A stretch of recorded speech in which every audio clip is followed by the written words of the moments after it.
Hello, hello, hello, hello. Welcome in, everyone. Happy birthday, pairs of two socks. Hope you're having a good one. What's going on, Marinara? See Amb over there on Twitch as well. And Alessandro over on YouTube. How it goes? How it goes? Yo! 2YEARSSS. 2YEARSS. Thank you for the subscription. I don't know why all the alerts got like reset. That's not like the image I normally have up there. Yeah, I don't know what the heck's going on. Why Streamlabs, all that stuff got like reset. What? I went in there once and edited.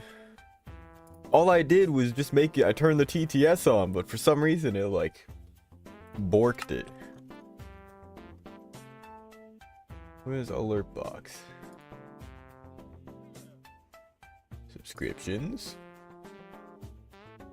Yeah, what the hell? And hell, I mean, I have the ones. It still has the like. Yeah, wait, what? That should have been the same set. Oh! There's a different one now for resubs specifically. Oh. Oh. Okay. Yeah, no, let's use this one. Use it.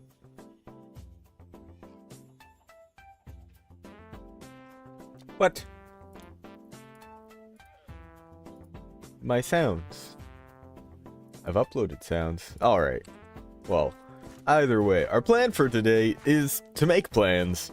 I don't really have any plans, because we've done all the things. We did it all.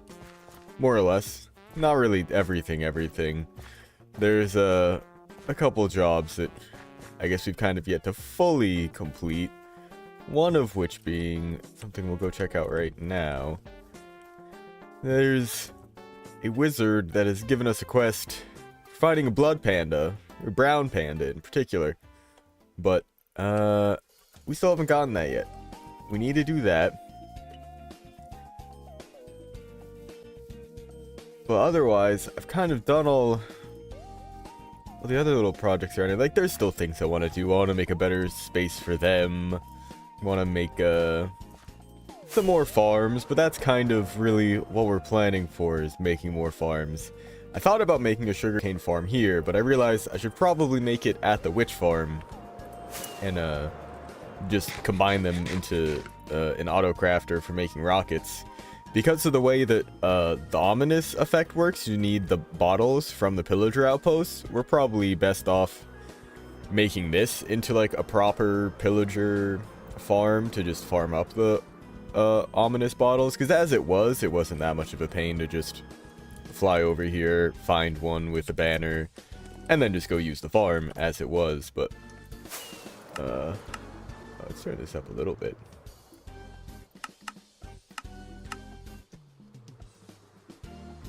But now it's a bit more of a pain, because it usually gives you a bottle, but it doesn't always.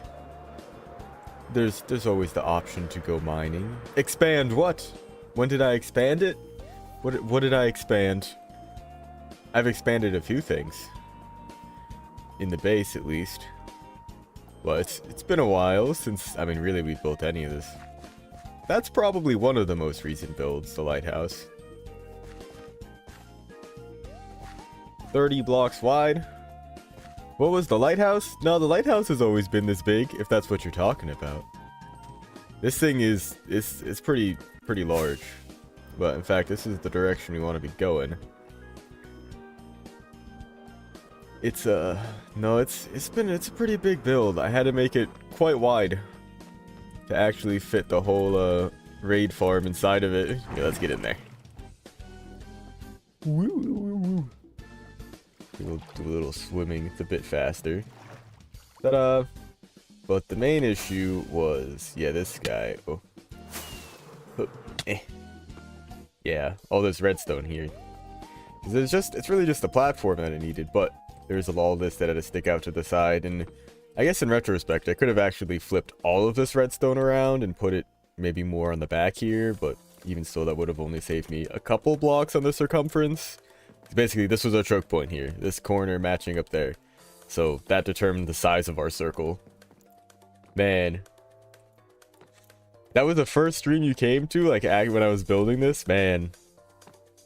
It was a good one. That was, this build, I'm real happy with how this came out overall. I mean, this redstone's a little janky, but it works. And now I've actually laid out the proper way to get in and out of here, kind of. At least from above. The thing I need to do is hook up a switch for the whole system from below down there. Because of course there's this little kind of secret entrance from above. It's more like for maintenance, kind of, is the idea. Get up on the ledge here. It's just a good spot, a good view. Oh, God, and it's out of render distance, but there's some other plans we have to talk about as well that we're going to look at there. But if I flick this lever here, we'll see this thing start to work its magic. The lights start to go around, and then, oh, it's so good. Very happy with the whole effect overall with it. The only issue is leaving the area. It messes the whole thing up. But I think there's like, there are a number of ways to do proximity detectors, or even just like, is the chunk loaded detector, but I don't really know exactly how effective that would be. You know, this I'm really happy with how this was. I initially was trying to get it like an actual like lighthouse is usually where it's this is pretty bright. Let's move that a bit further away. There we go. If just like a single bar going all the way around, but with the way that the observers in here update, it's basically there's one big loop here of just repeaters sending a signal all the way around, and the observers, well, they send the signal upwards, so there's a bit of a delay as the signal goes around, and it gives you that nice effect. And of course there's a second setting there. Hey, welcome in, Gray Rose. How are you doing? We're doing, I guess, a little bit of a world tour, a little bit of a just kind of figuring out plans. We've updated to 1.21, so I've got more farms in mind. I've got most of the big projects I was working on are pretty much all wrapped up, like the Turtle City that Pairs of Two Socks and I have been doing, the ice boat course I was working on, just about any and all farms that we wanted to make at the base. But now there's things that we gotta automate. And I mean, some other improvements. We can add more layers to the piglin farm, but honestly, this is one of the first steps for automation. This farm, it gives us gold, but in particular, it gives us gold nuggets. So we need to craft those manually into ingots before feeding them into here, where we've got our piglets, who are all ready to barter with it. Ah, yeah, the Turtle City. Heck yeah. You have a question, Amp? Yeah. Go for it. I've been playing Minecraft for a long time. And if it's not Minecraft related, I still might have an answer. But I want to set that up so that it just automatically makes them into ingots and sends them right off. Same for, oh man, we can actually make some big improvements to this one. Boom, we've got a, what's the heck is this? It's the Ocean Temple, the Guardians? Yeah, the Guardian farm. Getting the Prismarine. What was added in the new update besides the mace, the armor, the crafter, lots of things? Do redstone things work in Java? In Bedrock? There's a number of differences, most of them minor, one of them pretty big.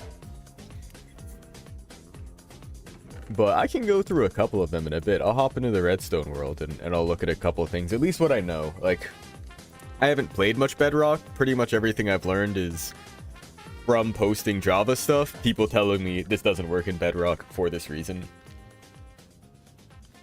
But there's also this farm. We can auto-craft all of the Prismarine types. Because we get all the shards and crystals, which is all you need for most of the Prismarine blocks, is either the shards or like some combination of the shards and crystals for like the sea lantern. But in particular, The Dark Prismarine needs black dye. But we get ink sacs, because the Guardians just kill squids that are in there. Let's see, I'm trying to think of what else is added in the update rows. It's the big one is like it's the trial chamber. The what was the name of the update was what the heck was it? 1.21. The heck is it? Oh. Trial Minecraft. The heck? I cannot remember it. 1.21. Version name, I guess? Tricky Trials. That's right. The Trial Chamber is like the big... I knew Trials was in the name. There we go. So pretty much everything that came with that. The mace, of course, but the new, like, banners and armor trims and music disc and other treasure that comes with that. Particularly, yeah, the mace. Some new, like, potion effects. The, like, slimed, infested, the one that, like, one that spawns silverfish, one that spawns cobwebs, one that spawns slimes, and one that... I forget what the last one is.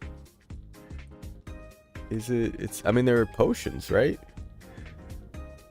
Oozing? Yeah, weaving is the one that makes things drop cobwebs when they die. Oozing makes them drop slimes. Infestation makes them drop... Oh, right. Makes them drop, silverfish.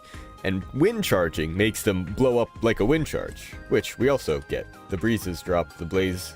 Or the breeze rods, which make wind charges, which lets you do some pretty crazy things, I've gotta say. It's... Oh, man. Not really nailing it, but there we go. You can make some pretty high jumps. And they're pretty cool because you don't take fall damage in the same sort of way.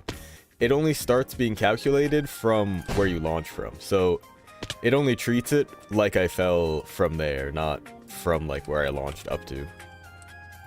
But they're super great for this stuff. And even if you are like up high, you can use them to block your fall damage, which is super nice. The crafter, of course, is probably the other really big one. Can't think of like much else that they added. All the copper blocks and variants, all the tough variants is very nice. Yeah, we got all the new copper stuff. The copper bulb is actually huge. It's like a T flip-flop. We'll look at that when we go into the redstone world. Let's see. I don't think anything else super major. There were a lot of minor changes, like the ominous like bottles and affects how that whole system functions now. Yeah, I can't really think of much else that it did. It kind of just added more like dungeons and stuff, which I am all for. Just sort of populating the world. And I mean, the crafter is huge. Like, that is a massive update for even like the average player. I think will be able to learn enough that they can make stuff automatically pretty easily. I get a lot of comments on like the ones that like the kind of smart auto crafters that like detect how many items there are in it. It would be like, why don't you just use 2 observers pointed at each other? It just runs all the time. And I'm like, that's the problem. It runs all the time. But if it works, it works, and it'll be a really cool way to get people into it. But we'll go to the redstone world later and look at the 1.21 stuff more. For now, we're headed over to Pandaville. This is oh boy. Let's say it was called the Blood Panda for the sake of it like being it's the brown panda. There's a bunch of different like personalities that the pandas can have, which get a little bit complicated because it actually uses kind of like a... If you've ever done biology and done like the really basic like Punnett square type thing, it's similar to that, the way that the actual panda biologies work. There's like 10 or 12 different like personality types that they can have. And they get like a combination of their parents. They have a dominant one and a recessive one, and usually the dominant one is the one that's present, but sometimes it depends. But there's one in particular, well actually I guess there's 2, but this one is a bit easier to tell and do further stuff with. The weak pandas, these ones. The ones that have snotty noses and sneeze and scare all the other pandas around them. are only the weak pandas when they have... Oh, nice, I probably dropped that at the ground there last time. When both the dominant and recessive are. So we can tell that this whole group has just the dominant and recessive of the weak genes. So we're trying to get mutations, because we want it to mutate into the brown gene is basically what we're looking for. So all of these ones are ones that have mutated and might have the brown gene. So actually these guys then, I'll use these guys first. We attempt to breed them together. A lot of times they don't want to. They just don't want to. Oh, looks like a couple of them actually do. Maybe? No? I was wrong? Yeah, I was wrong. Okay. But hopefully one of them, or two of them basically, have gotten the brown gene, and then make a baby that is the brown panda, or the blood panda, because I mean it kind of looks like dried blood. However, the way that the farm works, of course, is we need to get ones that have mutations. So, oh, and these are some extra ones that I think I kind of like contaminated. I don't actually know if some of them are just like maybe even just regular pandas that I didn't even breed, but basically all we gotta do is make a bunch of the pandas and hope that they have mutations. However, sometimes they don't, I guess, is probably the easiest way to put it. And it's set up like this so the big pandas can't fall down, but if they actually make any babies, yeah, the babies should just get kind of pushed around and fall through the gaps on the signs, or at least just try to walk over them on their own. Well, let's see, weak panda. Yep, these are all weak pandas, so fortunately, not really what we're... Oh, that's what I usually kept there. I knew something. I knew it wasn't ender pearls. Although I guess I would like to keep some there. We'll just stash these in here for now. Wrong box. I think it used to be blue. There we go. Alright, everybody. One quick thing. Let's see, weak pandas. Oh, weak pandas. Cool. Come on. This way. Alright, everybody. Unfortunately, you do not make the cut. So most of the time I've been coming here off stream and just working on this, because I don't really like to do it. I don't necessarily enjoy running this farm, but I gotta finish that wizard quest. I gotta finish that wizard quest. I do not know what powers he holds. Actually, I mean I do. I've seen the powers he holds, and I hate them. I hate them so much. They just make chickens everywhere. That's what their powers do. And then they push my cats around, and then I have to push them back to where they were. I can't think of a greater crime. I learned something today about cats. I still played Minecraft since 2011, still learning things every day. Phantoms are afraid of cats. Like creepers are. I had no idea. I feel like this light is too bright. Yeah, look at that. It's like shining off face. Let me just point it away.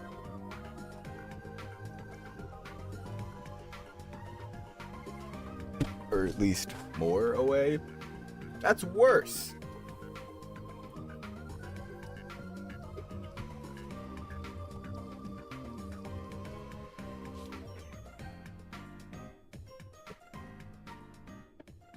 That's better? Or is that too dark now?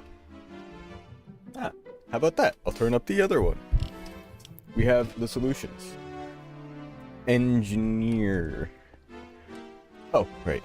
Oh, check this out. I can just boop, boop, boop.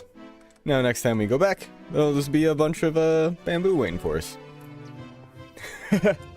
Perfect. So let's see. plans for the future. We've got a lot of things to automate.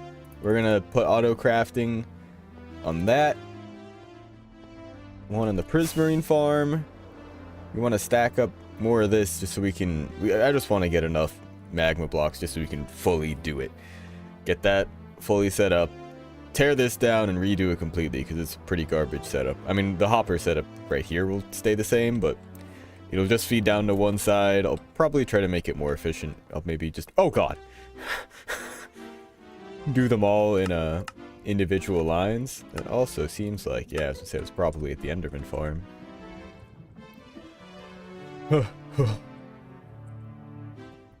And actually smelt down the swords and stuff that they drop, because they do drop other junk. Like, we filter out just for the nuggets, but that does mean all of the armor that they have and any swords they drop do also get burned, which could be smelted down into more nuggets, but it was just even more of a process in theory. But now I'll be able to design something and combine it all into one. And then just feed it straight up into the system here. Do we have any gold on us? Or in here? I doubt it. And it doesn't look like this has been running, so... Yeah, it's like unless someone has left stuff in here. Oh. Nah. Cool. And well, we'll take a quick stop over to the boat course. I love that they fixed the inventory thing so you don't like clip out of the box there while you're flying around. You used to literally, yeah, just like your character would just go all over the place here. Let's clean this up a little bit. It's getting a little snowed up. Must have been snowing one of the times we were here. Pack some of that down. Oh, that was coarse dirt. The problem with using the efficiency 5 shovel for clearing this, I guess that's why I usually just do it like by hand. Don't even bother clearing all of it. You just kind of open up some of it. Just kind of sweeping the dirt away. The snow away. Little by little. I mean, it's gonna snow again at some point. But probably means... Oh, okay, cool. I think we must have been doing some laps last time we were here. Here, if you guys want. Have a little snowball fight. It should be fun. Looking good. How's business going? Everything's running well. Looking good. Okay, so what... Did we set any... I don't think we're setting any records anytime soon. We really crushed it. And man, I never actually hosted a race. Ugh. He never set a better time. He ran the course once. Put the time in the book. Called it a day. Man. We'll get around to this. I forgot. I forgot about something huge that we added. So, okay, first things first. I do need to check because we have... Yeah, keep inventory. Inventory stays currently false. Wait, what does that mean? Get default. Inventory state.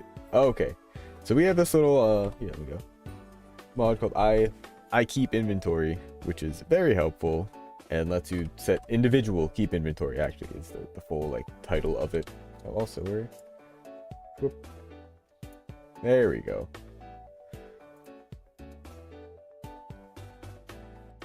Turn that off, but we drop player heads now. So I might actually just do this because I don't think we're gonna do any kind of big race or nothing. But that might be a fun thing to do. It might be a fun thing to do. God, I'm gonna need to do a whole episode on 1.21. I need to get a video out. I really want to try to get it out this week.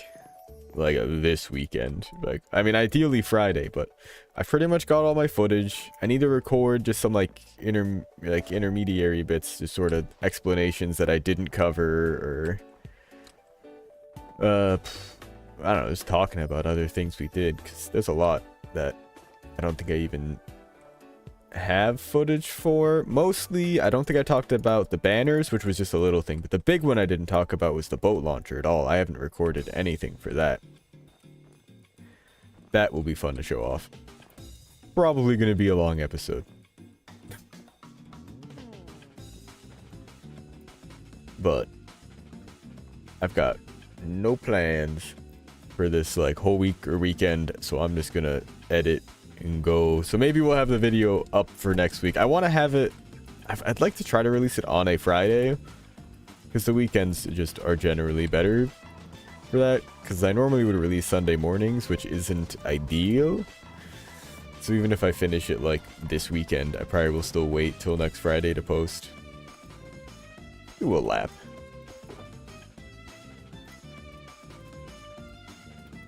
Yeah, this looks more right overall. Love to see it. Give me my project box. That good old mangrove boat we set our new record in. Man, it's been a while. It's been a long while since I've had to do this. Oh man. Nailed it. Night is setting. Alright. No problem. Oh.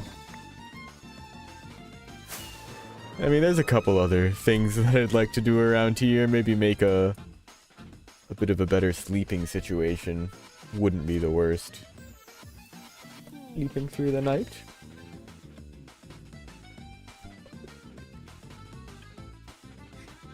Not me not starting the TikTok stream. Happens.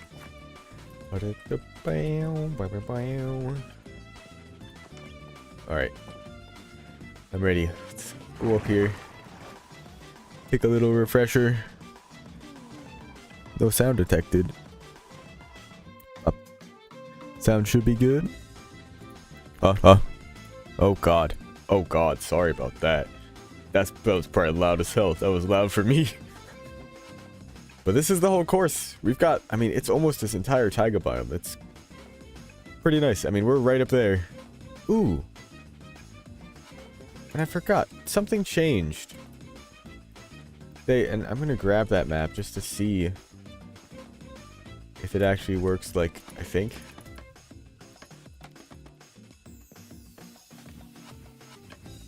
Nope. Nope. Oh? Oh! Cool. Oh, this resource pack I have is called Redstone Tweaks. I didn't realize it showed, and I'm going to turn that off because it actually messes with a few other things that, like wool and concrete blocks to make them a bit more standout, but they look a little odd just regularly. So if I grab this map.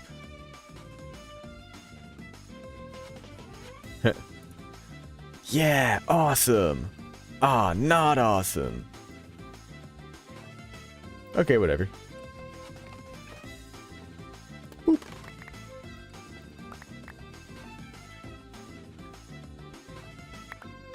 Oh right, and then they just fall into place like that. That's funny. All right, no more messing around. We've got records to set. We're not setting any records. 7. It was like 7 stacks something. Also, I put some trap doors up here because I think like a zombie came in after me or something. But this way they literally just cannot pathfind into there. It's not in their code. 7 stacks and 56 sticks. Alrighty. Ready. Oh. God, it's quiet. I wasn't sure if I had them turned up or not, but it's been a while since we've ran this. Yeah, I'm gonna go back. I'm gonna turn my note block sound up. I didn't even hear that starting sound go off. There we go. Whoa! Whoa! I feel like that just like built up the speed. Alright. We're gonna go over this again. Stop the timer. Whoa, don't fall in the powdered snow. Close the gate again. Reset our little hourglass, quote unquote. And let's see, should be music and sound here. Yeah, let's turn that up to like 30%. That should be good. Alright, this is reset. Oh, perfect. Coconut mall time. There we go. Woo! Clean. Alright, that was great. Great line through there. Clean. Gotta be ready for, doing a little bit of shader reloading just to make sure I can see the track ahead of me well enough. And a couple points. I'm gonna keep an eye on these minecarts coming up. Actually, not yet. I forgot they're around this next bend to the right. We're gonna take a big wide turn and then a little booster. Actually, I think we want to take this one a bit wide just so we can hit the booster. And ideally take this on the inside. I think we're good. Oh, we hit him. Alright, not too bad though. I mean, a little stuttery hit, but this is one spot we want to reload the chunks. Because I think it's still trying to load stuff from behind as we're like kind of going back, quote unquote. But this is where we're looking and where we want to be going. That was clean as hell. Okay, so that's through some of the hardest obstacles here. There's a couple more choke points for sure. The slime launchers can be a little finicky. They work, I'd say, like 95% of the time. 96% of the time. I don't know how many times I've ran this course, but I've had them fail on me maybe 4 or 5 times. But I've ran this course probably over 100 times. Let's go. Can I turn the mic up a tad? Yeah, I can. I will do that after the lap. Whoa. Alright, all good, all good. Get a little speed from that. Not the straightest line through there. I don't think this was going to be a PB, but it's going to be a pretty good time anyway. But this is really our only major choke point now is getting through here. But I've ran this Frozen Ocean section so many times, especially like while building it. But you know what? That wasn't ever our best showing there. Pretty good though. Yeah, not quite a perfect lap, but damn, that go through the minecarts wasn't terrible. And I mean, we slipped through those snowmen like it was nothing. All right, another quick loading there. It seems to be the areas where we kind of do a big U shape. I think it's still like basically is trying to load stuff to the side that is still loaded and getting chunks around that, but we just care about what's right in front of us. Ooh, okay, that was a little close with the hitbox. That was moving. Clean. Alright, and I mean, there's still some more decoration that we can do around the course. At this point, functionally, it's done, but would be maybe fun to throw something in the cave there. I had a suggestion, like some snowmen, like having like a campfire in there. Alright, pretty dang solid, gotta say. We'll close the gate. In fact, we'll pick this up because I think that's all we'll do for now. Whew, yeah. 8 stacks in 10. That is a solid time.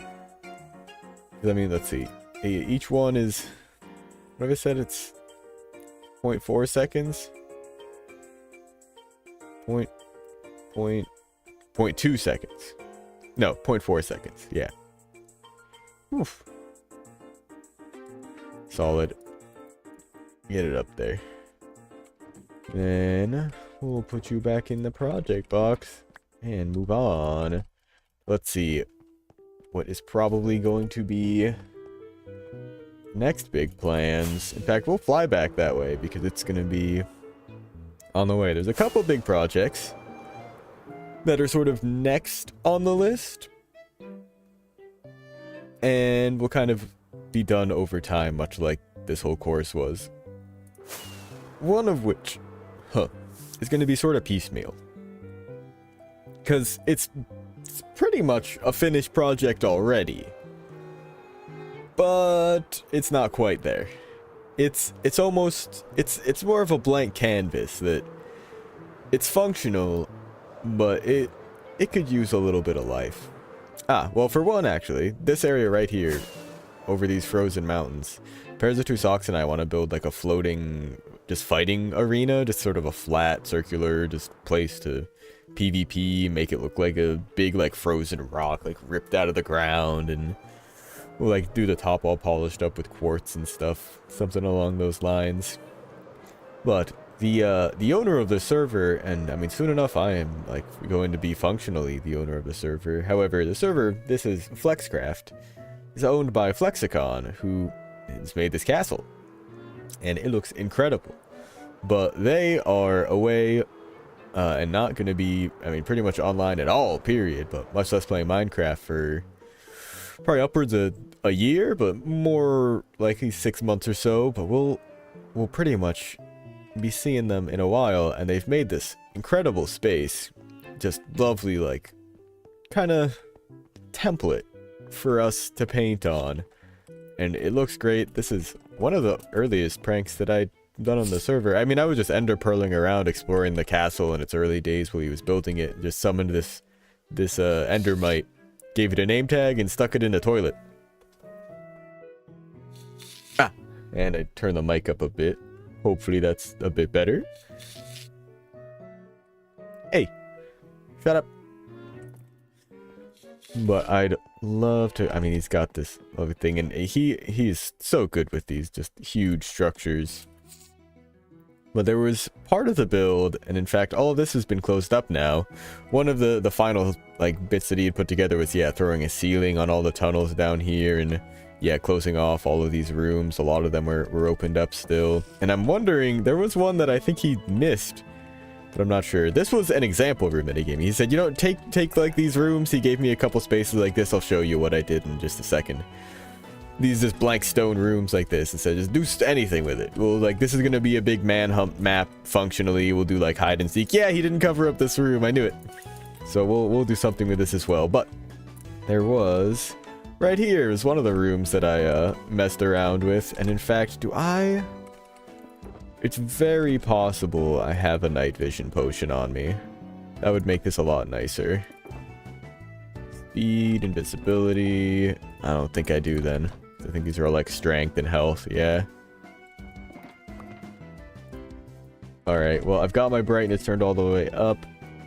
Oh, you know what I can do? I think...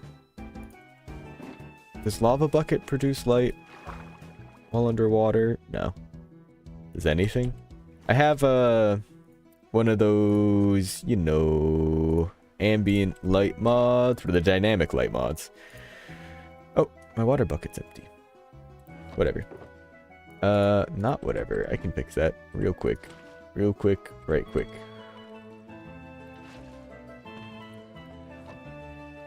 Hup, hup, hup.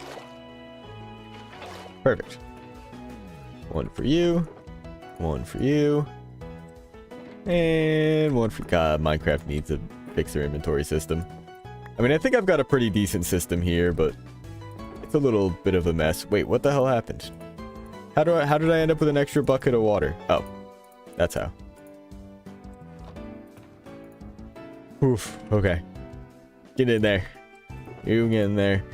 They keep this shulker box that has like all the basic stuff that I need. It's like pretty much at any quick moment, if I need to like craft like sticks or anything like wood, more scaffolding. I actually not more scaffolding. I don't have the stuff for that, but most of the basic stuff. And then if not, my ender chest has just about anything else I could need. All the redstone stuff, more rocket things. Although actually these, yeah, could be useful for me now. Slime for making stick. Oh, I do have, yeah, extra scaffolding in here. I'm like, I know I have something for extra. Well, it's just, you know, the valuables are in here, but a lot of iron, stone for crafting, and some other random stuff. Oh yeah, I forgot I'd actually gathered up some more magma blocks already for the piglin Pigman farm? Zombified piglins. Yeah, kill them, they drop the gold. And then the actual piglins you barter with. Yes. Alright, but this is one of the rooms that I built. It's okay, it looks a lot nicer now. That I feel like it's, I don't know, it's still pretty dark, but I remember how to get through here, right? We'll see if I do. I think it's up through, yep. Open a trap door, boom. Here we are in the planning room. Secret little hideout room. And if I remember right, I think Flexicon even added yet another secret way out of here that we'll go down into, but there was another room that I had made and that you can actually just access a bit more easily, but there's a little bit of a secret way down here. Press that button, this opens up for a little bit and just lets you into just sort of a little barracks. There's some bunks and storage and just other general stuff. The broom in the closet. We have the invisible armor stands with the vanilla tweak, so I've done a bunch of fun stuff with that. And there's an observer looking at one of these barrels, so you can actually open this up and go back in that way. But otherwise, this is just opened up to here. Just more space to work with, really. And if I remember right, this should go down and out to the back of the castle. Yes, I believe that trap door drops you somewhere around down here. I think there's like a piston or something he has that pulls a block out. But it's just some of the last stuff that, yeah, he worked on here. He built out this patio and did all the like docks here in the back that look really nice. I think I'm gonna build a big boat out on the water to match the one that I put in the map room there. And also, this is kind of prime area for a drowned farm, because I really would like to make one of those. That'll be good for, although the trial chambers are going to be great for getting more copper. It's also going to be very nice to have it. This one gets a little repetitive. Going to be nice to have just an influx of copper as needed. I can just AFK there and let that go. There we go. Pig, what are you doing here? But this is, yeah, kind of something for us to work on now. And I mean, not only that, it's like, I mean, in terms of the exterior and everything, there's pretty much nothing that I would touch. But the interior is pretty much all game from what he said. And even then, I'm sure there's still some other minor touch-ups and things that I could do that wouldn't be a problem. Like I've seen a really cool design using like the grindstones for something like this instead of some like iron blocks. It looks really nice. And I guess maybe it's time we can get rid of this guy. I don't think this prank ever actually had any kind of payoff. There's a zombie just stuck in a boat under here a long while ago. Like while he was working on the stairs or something in this area. And he's just been there. I think I'll just set him free. You can just be. You just do what you naturally. I thought that was a pig for a second. The texturing on it or something made it look like a pig's face. Also would be cool, like a secret entrance behind there, like you have to ender pearl through it or something. I don't know. Okay, this one, okay, we're there. Although the insides of these two also, from what I remember, do not have anything. Yeah, literally nothing going on here. So that would be cool to actually make into something as well. In here, we've just got, and then, I mean, from here it kind of just goes crazy. There's just a maze of a place in here. Not to mention, where is it? In fact, I mean, I know one of the ways to get down there. It's this way? Yeah. So we dug out a lot of stone for all this stone brick, of course. And he decided to do something with the room that he dug out. I think it looks so cool. maybe do a little bit of changes with it. He said he wasn't super happy with the throne, and I kind of agree. The pillars look really cool. I'd maybe do some different texturing. Like, I don't know about the netherrack. It seems a little... I'd almost want it to be smoother, just so the lava can really be the standout. And we swap it out with red glass. But he said, and I agree, it looks just kind of chunky. It's like really pixely with the gold blocks and stuff. And I think, again, that smoothing it out, maybe doing something other than the netherrack, and making it bigger would help. I want it to maybe go from like there to there. And like almost touch the ceiling. Maybe even touch the ceiling. But also, he made a penis. And you never noticed. And I mean, I don't know if he really knows. I mean, that doesn't really count. I don't know. However, I am the king now. Wow. I wonder if... Oh, hell yeah. I don't think you could make that distance-wise. I mean, I'd give it a shot. Nah. Pretty good, though. I wonder if... Alright, nothing there. Experimenting with the wind charges to kind of see what is effective and what isn't. Like, would you want to do that to get away? It's like, I don't know if it is a faster option. But these are going to be really cool for giving people as like a part of some sort of mini game or something like that. I'm pretty sure there are secrets to be found. There are secrets to be found all around the place, and I don't want to spend too much time here, even though I know I'm going to be working on stuff. I know that goes somewhere too. Just because I want to kind of get lost in... What the hell? Get lost in it as well. Just while playing in here. Because it's such a good, like, map for a hide-and-seek manhunt type thing. I feel like there's some degree of... I don't know about... I mean... Hide-and-seek is always tough with something like this, or just in Minecraft in general, unless you've really got like a set map. Because it's kind of just find a spot, hold crouch, and wait. There isn't too much, like, unless you have sort of like, yeah, like hiders have a bow or something, which a lot of like servers do for the hide-and-seek or prop hunt type stuff, which works really well. But hiders need like some incentive to get out, which is why I think just straight PvP is really the way to go. Maybe kind of like manhunt. You could definitely set up like a red shulker box and a blue shulker box, and you need to like capture the flag kind of style, something along those lines. Definitely could be fun. It's such a good spot. I'm very happy to have it to work with. And I'm thinking about doing something in this plaza here, because I mean there's a little blacksmith area, but I might even just do more here. I don't know if there's anything in the wall.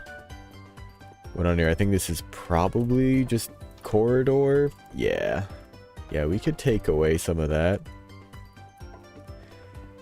I love this. The stairs as the like little slot windows. Love that, because I mean there's no other way to do that, but that works so well. Hey, another one of my classic pranks. The horse in the wall. Horse in the wall. He's been in here for a long time as well. Some relics. Yeah, but we'll miss Flexicon for a bit, but he'll be back, and we've got some big projects to do in the meantime. One of which might be connecting this glass tunnel up, because on top of on top of...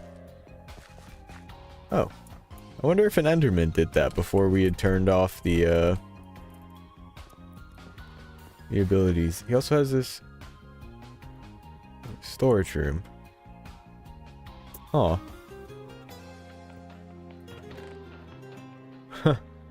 Yeah, similar. Curious. Yeah, no, that's really smart. It's the extra. So what's in here? They're all empty. Oh. Some dirt. Are those fire resistance? Yeah, he must have, I don't know, actually. That would have been for.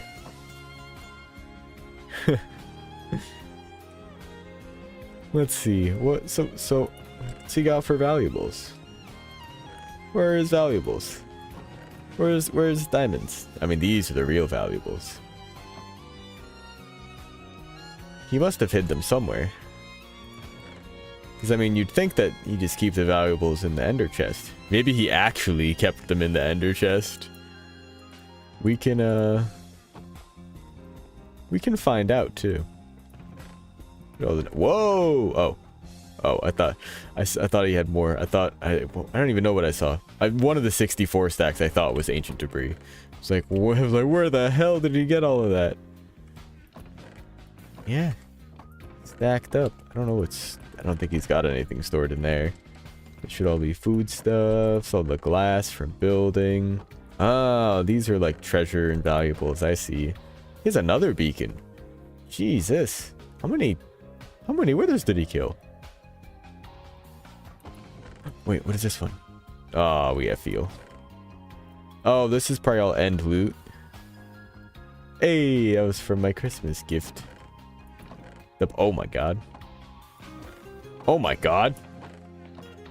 Stacked up with the lava. Wow. Ah. Checks out. Holy. Yeah, I guess he just kept all the ore and stuff, but... Cool coal. Not a drop of deep slate coal. Bamboos. Ah, it's the certain wood types. Very cool. This is a good system that he's got here. I mean, it's all manual, but that's all you need. Huh? Oh. Huh. Little bedroom. Ah, backup gear. Smart.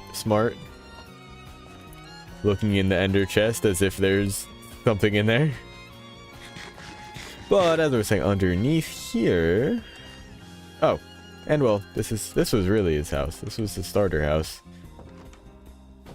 It was full of chests, but then he made that storage. Down here, he's got access to some docks. Oh, hey. Ooh. You're a relic. You can't do that anymore, guy. We turned that ability off for you. Oh, my bad. Yeah, my bad. But if we head down here, we can actually get to this tunnel that he's started working on. We're gonna hook him up with minecarts. Hup. But it's all just underwater here. It's very satisfying to just glide through like this. But that might be a little bit of a part of our plans. Could be... Oh, another shulker box full of stone. Getting this connected up. Because as it is, it just ends. Got a line of glass going right over to our base. And the intention is that's going to be a hub. We'll have another branch that would go out. Probably just straight across. Maybe even cut under. Either that or go out to the right and then cut across. And head over toward Pairs of Two Socks' base here and Frosted Clouds. Yeah, because it's going to come out there was the idea. But our next big projects are here in this village. We're going to make this a giant trading hub. It's going to be an actual village where the villagers are probably in their like respective buildings and locked in there just for safety purposes, so zombies can't get there and whatnot. But I'd like to make it more or less like a proper village. And we have sort of a theme for the houses. This was just an abandoned one, so we'd like to spruce it up and make it livable again. As well as my ultimate goal here is to get just all the villagers that we could need, basically. And get them all with the cheapest trades possible. One of each book type and like one of each like piece of armor and weapons and whatnot. Oh, and we didn't turn this off. You can see it broke. That's what happens when we don't when we don't do that. Alright. In we go. Turn it off. But I'll have to hook that up with like a button and a T flip-flop or something. There's also a couple other farms in general that I just want to make, like a shulker farm and that sugar farm cane farm I mentioned, particularly for rockets, but that's pretty much the big plans for now. It's gonna be getting started on the villagers. I'm probably gonna really start. I'll make that into an ominous bottle farm, so that we can just run the raid farm as much as we want. Oof. Also always fun to go and check out Sand's build over here. Their username is I Eat Sand. We just call them Sand.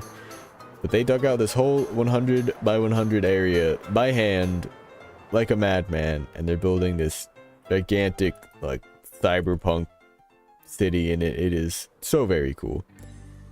They've taken a bit of a break from it, but it is mad impressive. And I'm so excited to see more progress on it. It looks ridiculous. And I mean, some of the buildings are even like pretty much complete. I love this little area here. There's sort of a walkway under there. There's like a billboard, lighting, and I mean, it goes right. This is like just an apartment or something. Like, to live here, you gotta. Okay, maybe this isn't a balcony. A little window there. But there's so much going on here. And I mean, and so much of this is just scaffolding. Like, covering up other stuff. Also love this design. I believe it was Pairs of Two Socks that came up with this. The, like, inverse lamp post. The post is the light. Looks great. And of course, you know, we'll actually take the intended way out of here. I love having the jump boost. That's crazy. This right here is the elevator building. If we head on in, I believe, can get up. Oh, there's an intermediate floor. Oh, very cool. Oh, so this is just into the building. Wait, okay, and then can we drop back down? That's not it. Normally, there's been a drop point. Oh, I thought I could make that. Alright, so which one is it? Was it the first one in there?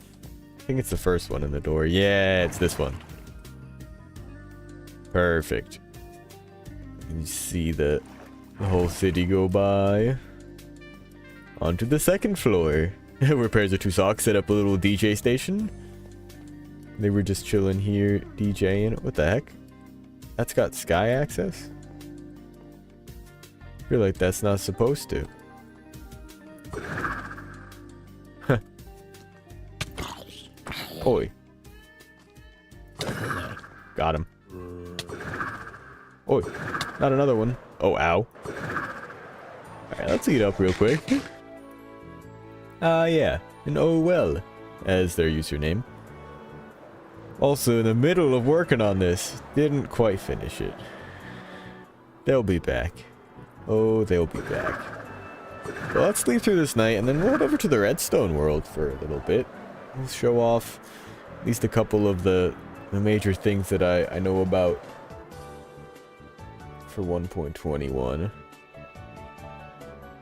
And maybe even get started on a design for that piglin setup with sorting out the flesh will get automatically trashed, but the rest should get melted down into nuggets, or just are nuggets that get turned into ingots. What the heck? Now there's two. That doesn't even make sense. Doesn't even make sense. What? Oh, right. We have. Oh, wait, no. Did we have this? I don't know if there's. There is. I don't know what that is on that side. Is that the creeper one? I think it is. Ah. Is there anything in there? Ah, heck. Oh, yeah. That's right, I think Socks accidentally put some rockets into there. You know what, here, let's swap it up. We got some more shards. Where? Ah, here we go. You had the breeze one. Scrape. And then we'll use the creeper one still. 2, 4.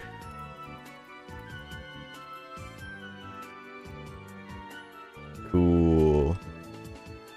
I think I want it like this. Yeah, I want to see the new stuff. Then there's the creeper, and then let's see. Okay, yeah, it's just an axe. That's what I thought. Cool.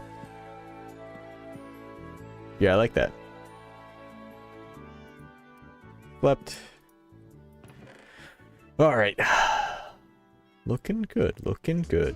Ah, there is. Where do I have it, actually? I think it's here in the value box. Yeah, the village plans.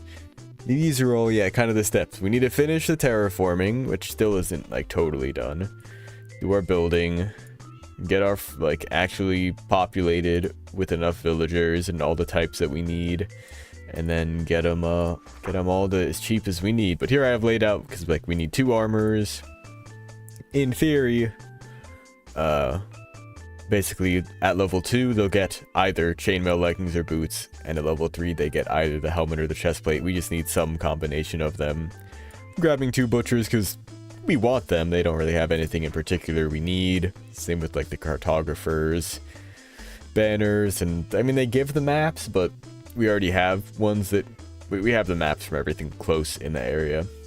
The clerics, we just want a number of them, just for, I guess they give us lapis and the bottles of enchanting, which could be nice. Farmers, we might even want more than 4. A lot of golden carrots would be nice, in fact. We'll probably up that number, but we'll see. Fishermen just kind of have the fishing rods. The Fletchers, we do want all 8 types of tipped arrows. There might even be more now, actually. We'll look at that when we actually kind of get to this step. Oh. But there's more. There's more enchanted books now. This is kind of a rough estimate because they get multiple books. So in theory, we won't need one of each or one for each book. But there's more now even because there's going to be the mace enchantments too. Right? And then I think that's it. Wool and paintings. Might need more for more of the painting types. Oh no, the paintings aren't given individually. It's only in creative mode that you can actually pick which painting you want. But I think this number is going to go up. Yeah, and then that's kind of a quick breakdown. And then the buildings where they're going to be. The armorsmith, the weaponsmith, the toolsmith will go in the blacksmith building. The butcher and the leather worker will go in the butcher shop. The fisherman and the cartographer go in the fishing hut. Clerics in the church. Farmers and I don't know what that one is. The shepherds. You get the idea. That'll be a fun project. Ooh, and we already have I forgot we found that in one of the trial chambers. The density 4 book. Very nice, very nice.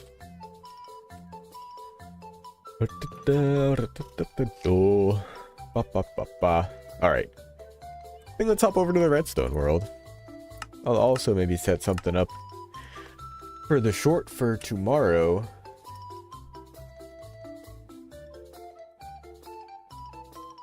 Because I'm going to try to get some work done tonight.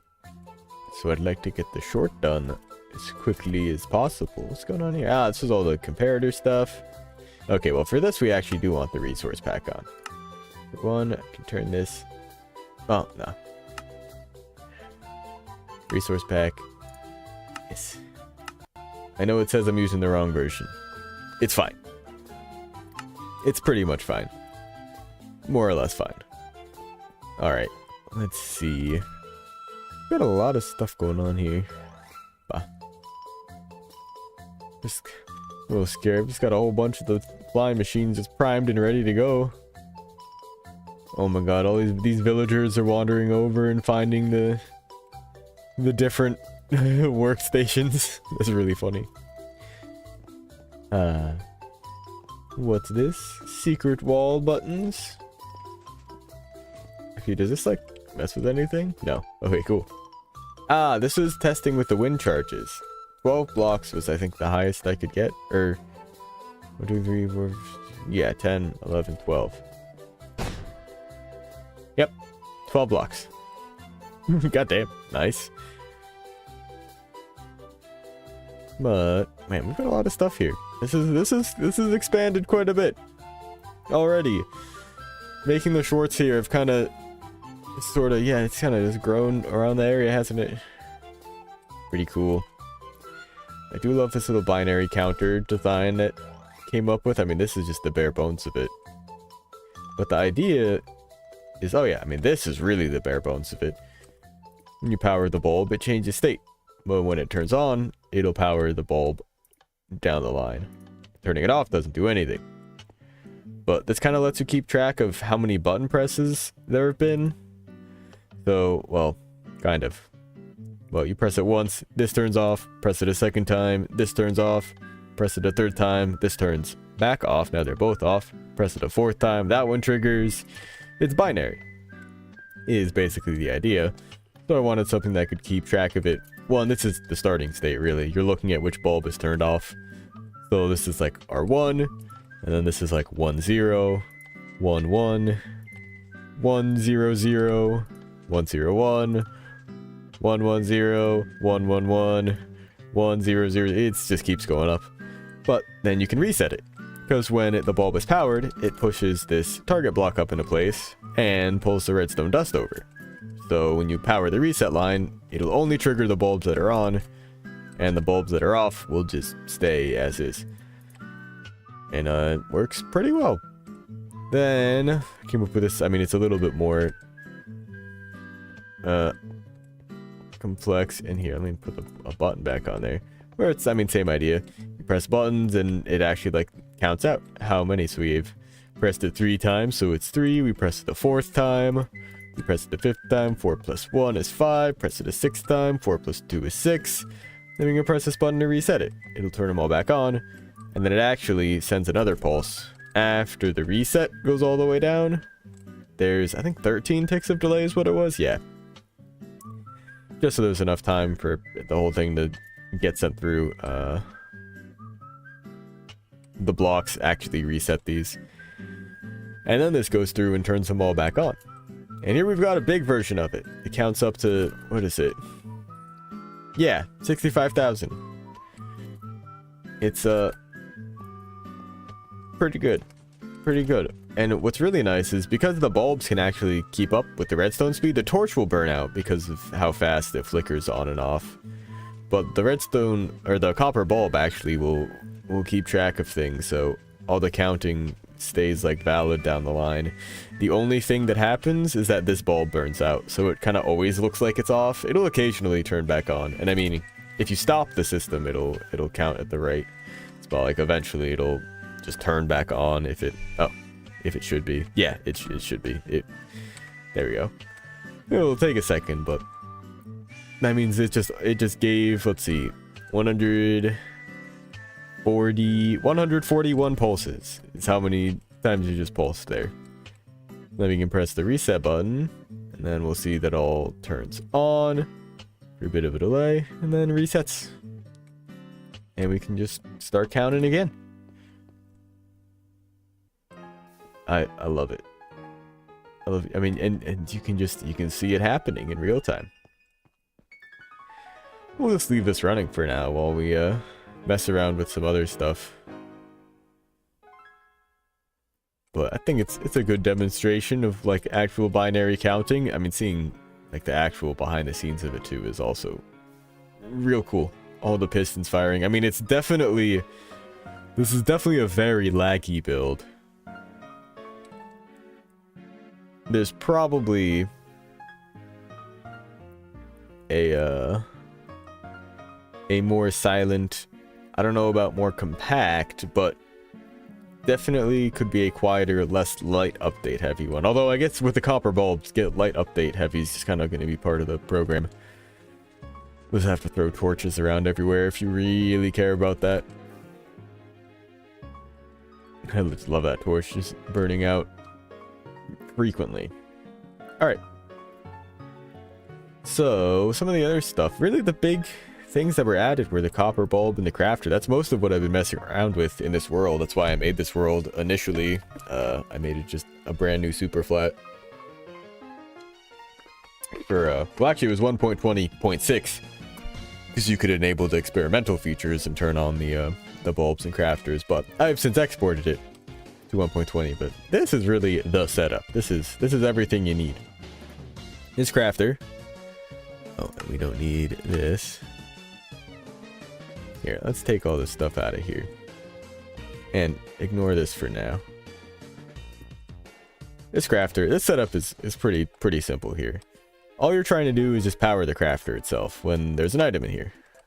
So this gets power when it's on, powers this block, sends power back into it. This is just a compact way to send it back rather than doing something like, I don't know. Say, because we need the comparator to be reading on the signal strength, but rather than, I don't know, something like this.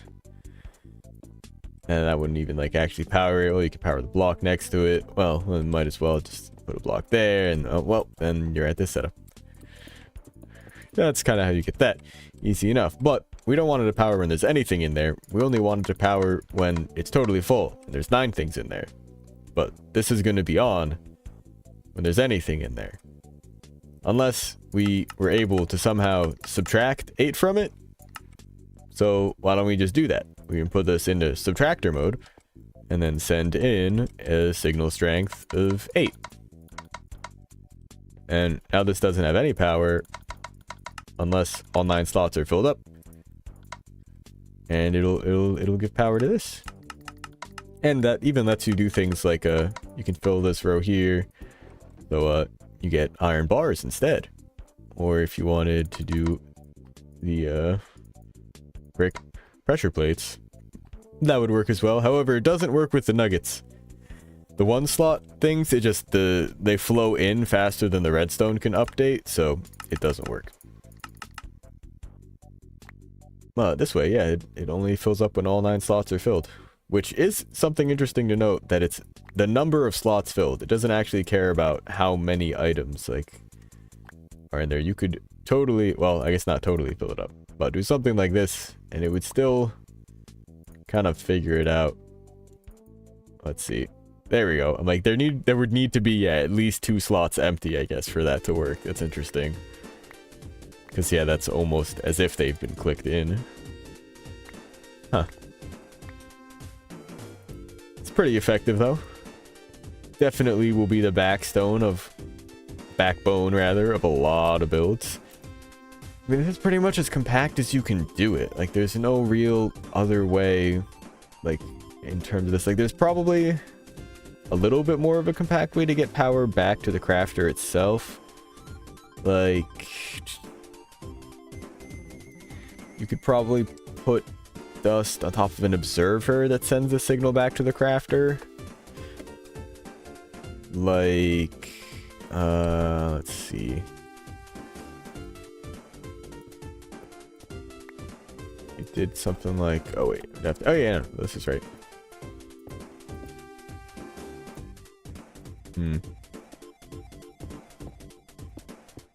Dang it. There we go. Something like this.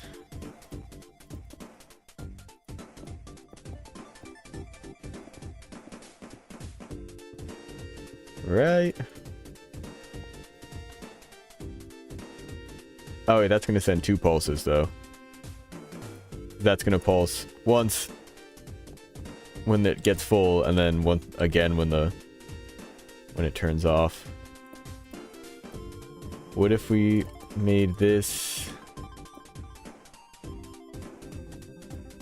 Oh wait, but now it's too low. And it's not as compact. Thinking about powering a copper bulb and then into a comparator into dust, but then that would actually power. Would that even power it? Wait, would that even power it? No, that wouldn't even power the crafter. Yeah, I mean, this is really, I think, is just the way to do it. Ah, frick. I hit the wrong keys. Oh. Alright, do this again. 1, 2, 4. What's probably something else I use a lot? We have lever, button, sticky piston. I guess redstone block was the other thing we would have. And then smooth stone. This is what I keep as like my redstoning setup. I'm trying to use the smooth stone now for actually building because it gets a little bit samey with a lot of stone here. I've got to say. Cool. Let's see, what are we thinking about for today's redstone? Or, well, I guess tomorrow's redstone disciple, that is. There's so many things that you can do with redstone. I mean, this was a fun one. Just made this little cabin here just because. But you throw your item in there and boom. Simple little setup. Item flows down here and well, you've got a way into a secret entrance into basements. Talked about the etho hopper clock again. Put off these little launchers. Well, I mean they're small, but they're pretty powerful. About 50 blocks into the air. Is this from? Oh, Blinks the Time Sweeper. I was gonna say this sounds like it's from Stardew Valley. Cake stone. We love cake stone. Maybe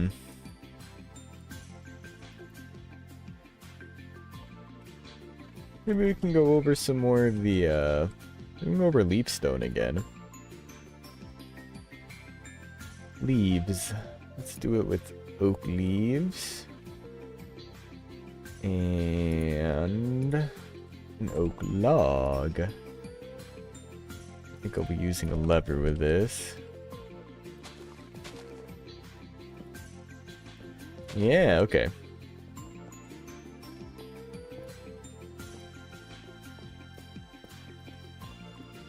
Hup.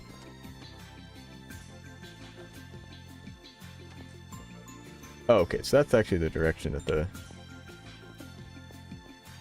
leaves want to be going. Leaves are redstone.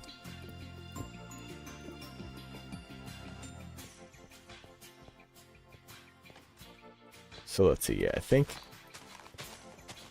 Yeah, that's as far as it goes. So we have an observer looking at them.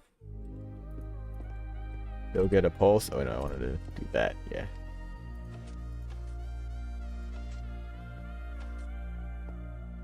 Whoa.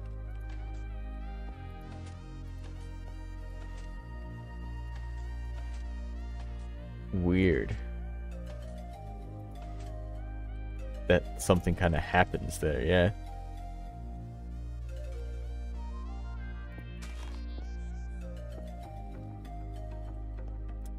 You know, yeah, I'll just use the copper bulb here.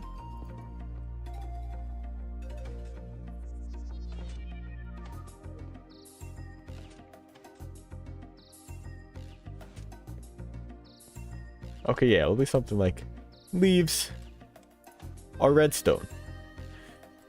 When a log is connected up to a leaf, it can see how many blocks away it is. Up to 6 blocks.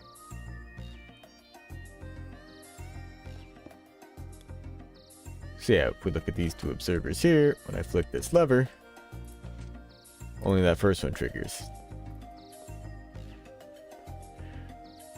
Then let's show something like where it's actually useful. This can be incredibly useful in more compact situations. Or let's say you absolutely need to send a signal upwards to right above a piston.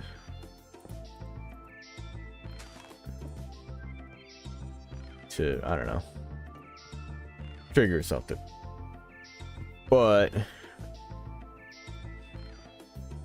you have, like, I don't know, God, I mean, this is going to be something incredibly specific. Like, yeah, you want... Oh, I did it again. I need to make the save button more complicated. Redstone. Button. Moodstone. Save. Okay. Let's change that hotkey real quick.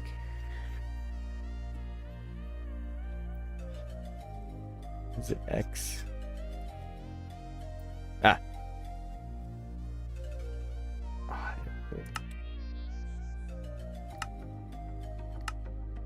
Oh, cool.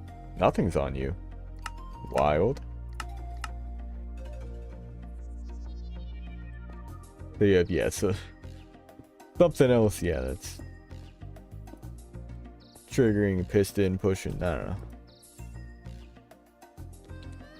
The redstone block, yeah, that would mess with this piston.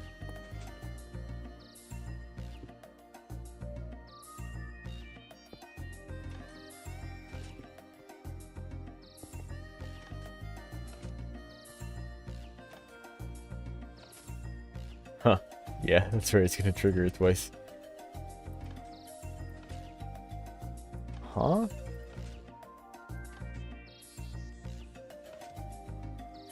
It changes like multiple times when it gets pulled away. It changes state and then it changes again? Wait a second.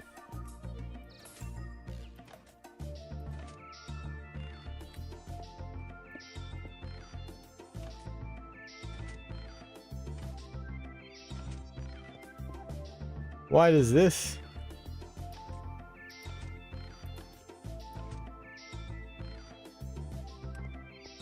Huh. Is it specifically... Yeah, let's see. Yeah. If you're specifically 2 blocks away from it, the observer will get an extra pulse there. Okay, that's interesting to note. Huh.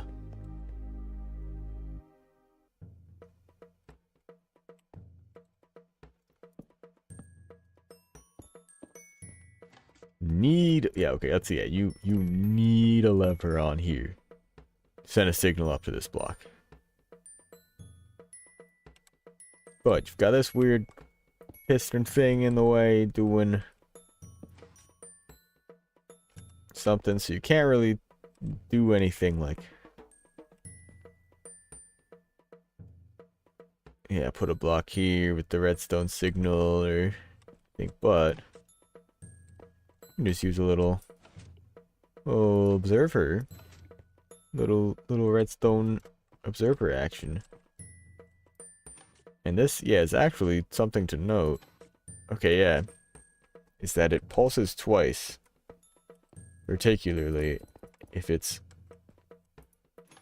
1 block away, or only 2 leaf blocks away from the leaf source. You see, this observer pulses twice. What? Weird. Oh, is it the same for the one that it's right up against? It is. Interesting.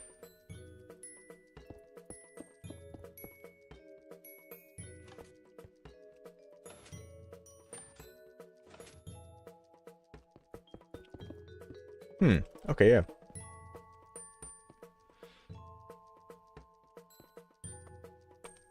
Yeah. Do you play Mario 64 ROM hacks? Oh yeah, I've played ROM hacks, Rose. Yeah, I've played B3313. I haven't like 100%ed it, but I played a good like probably 20-30 hours of it. I can actually see, can't I? I think the parallel launcher has the info, doesn't it?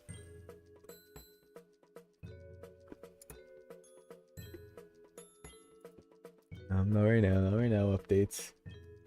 B3313 unabandoned official 25 hours. It's a good one. Yeah, I'm a big fan of Simple Flip, so I was around when he like announced the whole parallel launcher and romhack.com. Shout outs to Simple Flips. Heck yeah. What are you trying? Welcome in, Provost. I'm not really trying anything. Just sort of showing off some leaf stone. It's gonna be what the short's about tomorrow. So I'm just doing a little bit of setup and prep for that. And this is just kind of an example of like, alright, you have some weird redstone mechanism going on, but you like need a lever here to power something up there. Well, leaf stone might be a good solution. Although maybe not here. Because for some reason, specifically, and I just learned this, if it's because of the way that the leaf stone like updates, you'll see it gets powered and then it tells you how many blocks away. But you'll see when they get depowered, they all kind of update strangely. They like randomly turn into 5s and 6s there, and then that turns into a 4. That just kind of updates a bunch, but these first two update twice when they turn off. You'll see it goes down the line as normal, but these ones pulse again. So that's just something to note. Interesting. Abandoned. Official. 1.0.2 is official. Yeah, I know that there's like multiple versions, and that there's also like a pretty new version of it as well. Because the original one was like abandoned. There was something about like the original creator was kind of a problem to work with, so the project kind of just got dropped, but then someone else released like a an unofficial release of it. But then I believe oh, okay, yeah, that the original one did get some amount of update recently, didn't it? Like pretty new. The Super Mario 64 ROM hack. That was very fun. Date uploaded. You know, that was 2021. This is a different one. Let's see. E3313. The Super Mario 64 internal plexus. Yeah, that's an yeah, big dip on a bus. This is the one? This is 1.0.2? Yeah, that makes sense. But then there is, yeah, the I guess it's Chlorabyte is the author there of the unabandoned unofficial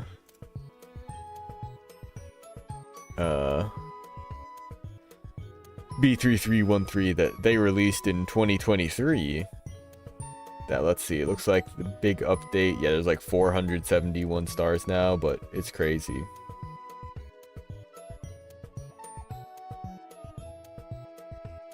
Well, I mean, don't play Unabandoned. A little too late. I have played 25 hours of the Unabandoned. What's the... I mean, isn't the original one just less content, in theory? It's like the project that got abandoned back in 2021 and hasn't had any changes since. Like, yeah, the last version updated here was in 2021.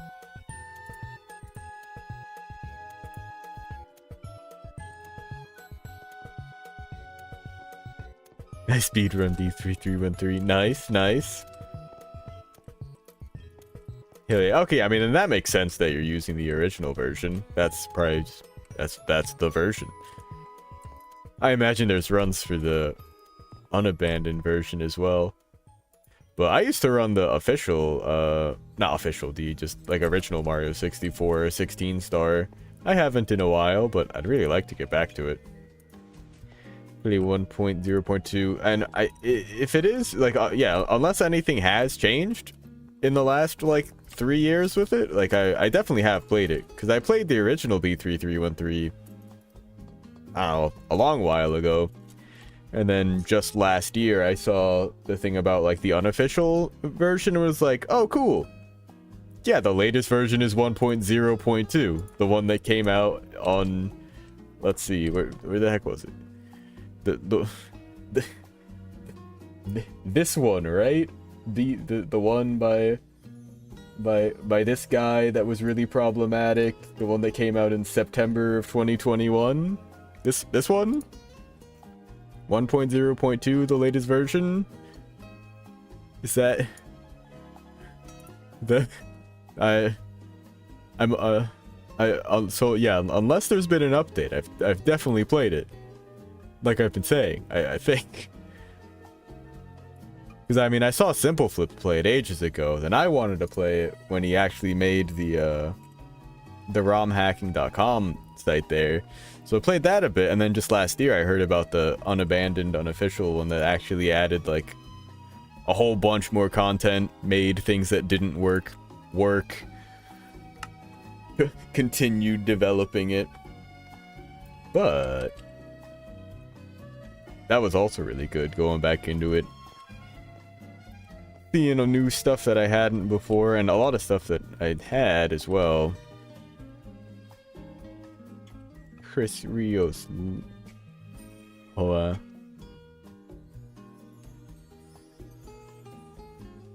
well, let's see. So we got... Where the hell did I just do that? Leafstone setup for the short. That'll be good. That'll be good.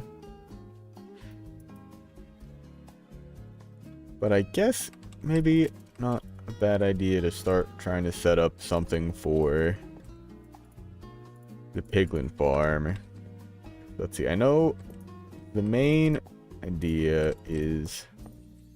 I'm pretty sure it was a 3x3 in the center, and then it was just it was like a little circle functionally. They all flowed into... When will I play B3313 1.0.2? At some point, probably. I mean, I want to get back into Mario 64 and playing more ROM hacks, so that would probably, could probably go on the list. I don't know how much I would play of it, because, I mean, at this point, I think I've seen a lot of it, probably. Been a few years, but could be fun to check out again, because I'd love to get back into actually speedrunning, just in general.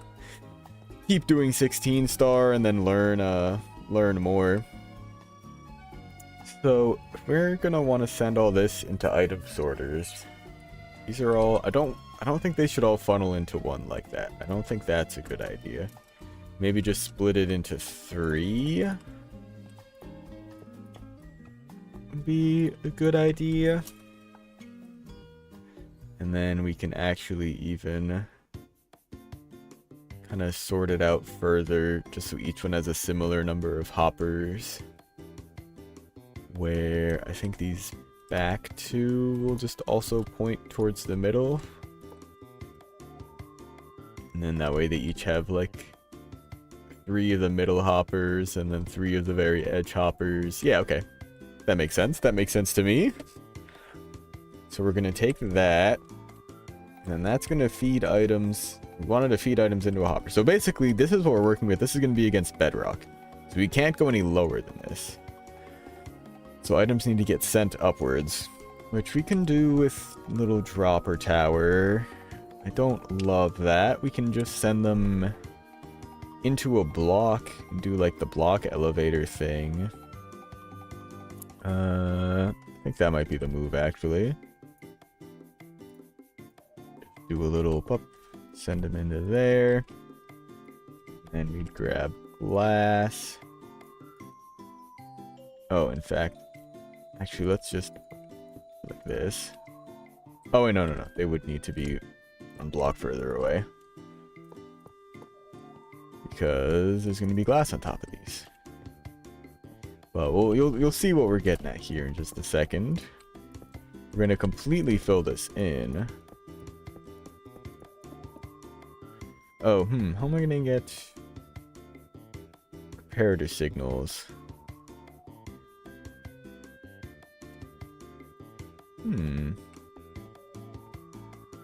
Ohms is cool block? Oh, just Ohms, I do not know Ohms, a YouTuber, but who is obsessed with hoppers. Understandable. Hoppers are pretty cool. I'd love a nice solution here where we get... Oh, and again, I can't build down at all.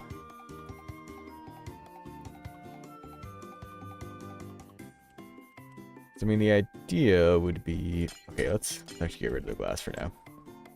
Item in here. power sent to you. So if there's items in you... Oh, wait, no, I did that wrong. Something... Wait. Do I just... Oh, just use a target block. Target block. Something's not right here. There's some, like... I can just use a repeater for this. There we go. No, this needs to be dust. Yeah, wait a second. How the heck? I've set these up a million times before. Do I have any of them around here? I don't think I do.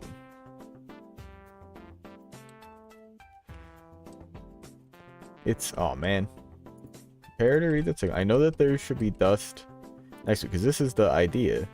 However... It's supposed to be like a repeater powering it. And then... Supposed to just be a target block? Is that what's up? No, this is supposed to be a target block.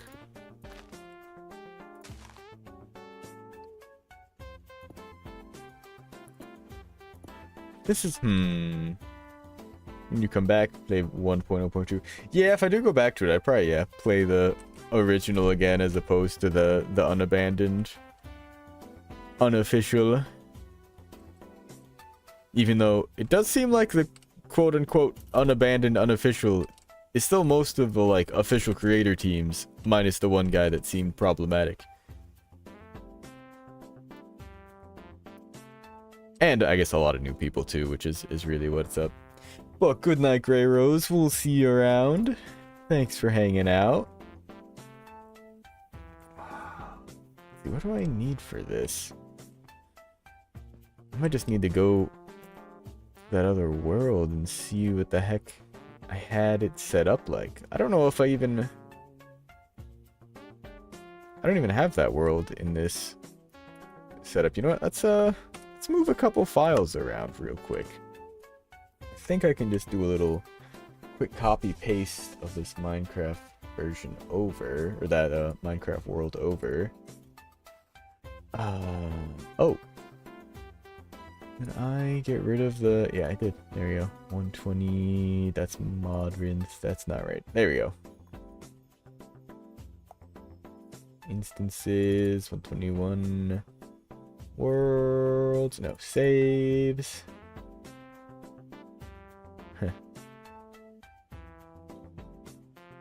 Oh. Man, look at me go. Oh, date modified. There we go. That'll be the one. Is that the... It's the one that I think it is.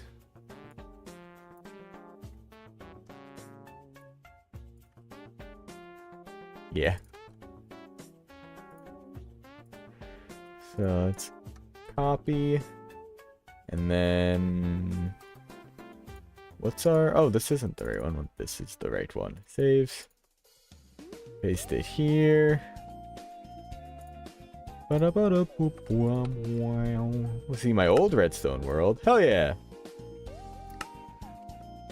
Oh, wow. It doesn't even, like, do any kind of warning for, like, 1.21. This is an older version. Blah, blah, blah, blah, blah. Man, it's been a hot minute. Poof. It really has been. I feel like I remember it being bigger. This was something someone asked about in a comment recently, what this machine was. It's literally just like, I thought it was gonna look cool. It's the redstone just towered up a bunch of glass because it can do that. All the numbers are gonna make this even weirder. But it makes a cool, like, pattern as you move away from it, generally. And well, with all the text on there, that goes even crazier. Yeah, it's a fun time. The Moire effect is what it's called. M-O-I-R-E. Oh my god, there's some other things we had set up here too. You know, I've probably killed all entities. So these might not actually be extant anymore. Oh, it looks like they actually aren't. Nope. Nope, I think we accidentally Did a murder to these. Oh no, this one we didn't. These are fun. They're literally, I mean, they're maps. They're just maps of that. It's just a big old white map, but you put it in a glow item frame and it just stays the same forever. So then you can't see anything at all. Very easy to get lost. But you can put item frames in the bottom of trapdoors so you could drop someone in and close them and then they're just stuck. That's what this testing was all about. Very convenient. However, that's not why we're here. We're looking. Oh man, and this is there's an easier way to do this now. Much, much easier. These, wow, that's laggy. The hell? Are two levers. So you can actually power and depower it either way. Not like toggled. Yeah, why are those updating so weird? Oh. Remember, I was trying to get this to work. Did I get this to work? The proper dropper did I actually get this to work? I think I actually got this to work. What this does is, yeah, it'll just send all the items back up. In theory. Oh, okay, yeah, it's not working. Oh.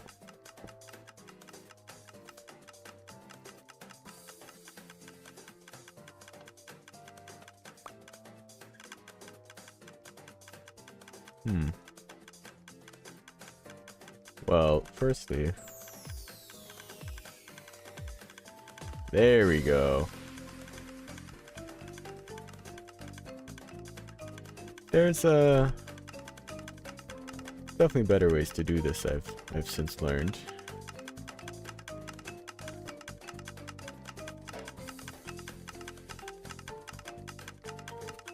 But I think actually, wait, didn't I figure out did the dropper shoots them out randomly. How do they even end up? They wouldn't, yeah, I'm like, they wouldn't end up in those droppers. Yeah, I don't think this fully was functioning.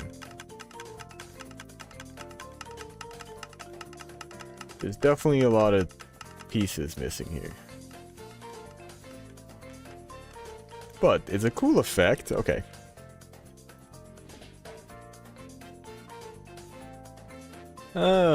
Right, some other like design for the greenhouse, design for the cart, stuff for the ice boat road, testing with the mine carts. Man. First experiences with zero tick pistonry.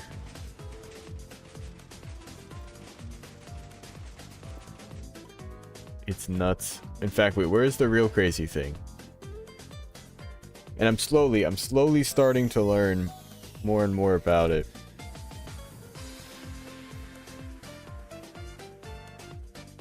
Ha, I was smart. This is where these go. But you see, there's the piston here, diamond block here. In theory, this piston push this block to here. Then this piston can push this piston to here. And this piston can push both of these things so that they're there. And this can extend and push that there. So we can get this block from here to there. Right, no problem. That seems pretty simple. Move it, push it 3 blocks over. That makes a lot of sense, so, right? It does it instantly. It does it instantly. It did it in the same amount of time that this piston took to push. It like, and it's there in the same amount of time as it is to just push it. Freaking magic. Freaking redstone magic. I love it. I love it. It is so incredibly powerful. Alright. But I'm still kind of learning about how all these updates and stuff work. Oh, more hopper clock. Pulse extender. Oh no, that's just the clock. I think this is probably an example of how it doesn't. Oh no, that was probably just an example of a clock. More instant redstone. Did this get blowed up or something? Yeah, wait, what the heck's going on here? It got blowed up. How did it get blowed up? Oh my god. Did that thing really send a mess all the way over here? We love instant repeaters. These are great, but these are, again, someone asked earlier about Java versus Bedrock differences. This is one of the big ones. There's no, like, quasi-connectivity power stuff or one-tick piston type tricks like in Java just here. If you give a piston a short enough pulse, like a one game tick pulse, a sticky piston will drop off a block like that, which does not happen in Bedrock. And this is like the basis for flying machines. And it goes even further, where if you can somehow within the same game tick give them a power on and power off signal, they'll do some crazy stuff. Like in this case where we power this, so in the game tick this gets powered and the block gets pushed over, which due to some other weird Java stuff, this actually powers the piston. It just kind of doesn't really realize it is until it gets some kind of update, and when it gets moved, this block isn't there at all, and it got an update, so it pulls the block away, which then depowers this instantly. So it gets powered and depowered, meaning the block just ends up getting dropped off, and then ultimately, because that is now there powering this piston, this block is pushed into place and that's powered. Now when we turn it off, basically the opposite happens. This turns off, like, this just turns off immediately. That's really it. Like, nothing else kind of crazy really there. The power off happens instantly just for the sake of how the redstone works. It would power off immediately if you somehow could have a line of redstone dust that long, like it functionally is. I mean, like, yeah, like you don't need this extra, like, I guess, yeah, so we turn this on, right? Turning this off, yeah, is the exact same functionality, whether that block gets pushed or pulled away or not. They're just pulling the block away. Alright, again, not why we're here. Where is why we're here? Is that one? Almost. I think some kind of dropper tower. Anything? Didn't I set up like some fake sort? There we go. This is. Oh yeah, no, this will have the circuit I want. Ah, comparator block dust block repeater dust. Ah, comparator block dust block repeater dust. Comparator block dust block repeater dust. So we just need. Ah, shoot. Where was I even doing this? Here we go. Oh, I was so close. That's it. So now if there's anything in here, it'll send it up and through. Great. Love to see it. Love to see it.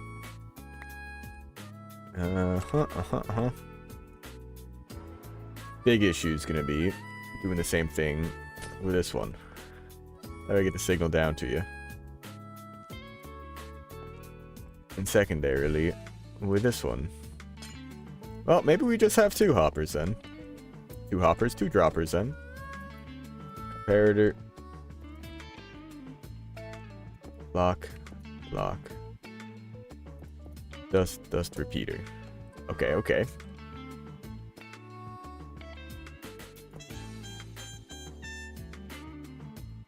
Okay, yeah, then maybe we do just two?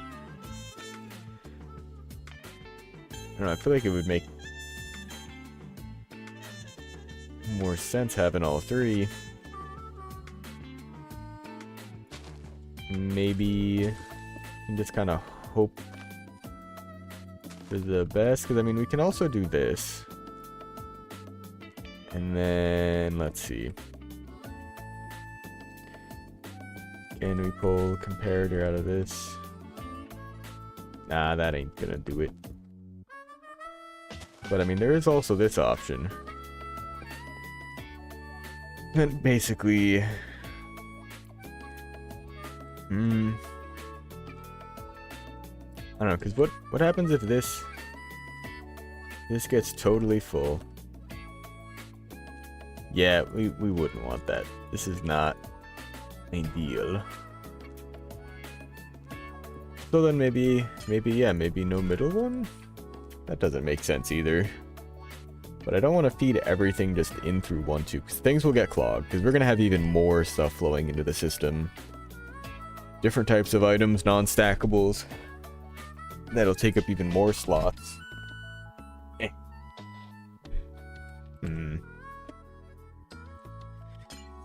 So...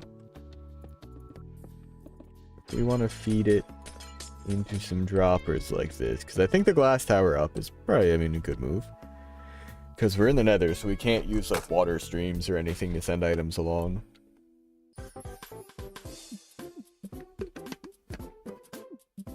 Which actually, yeah, wait, how am I going to pick the items up at the top?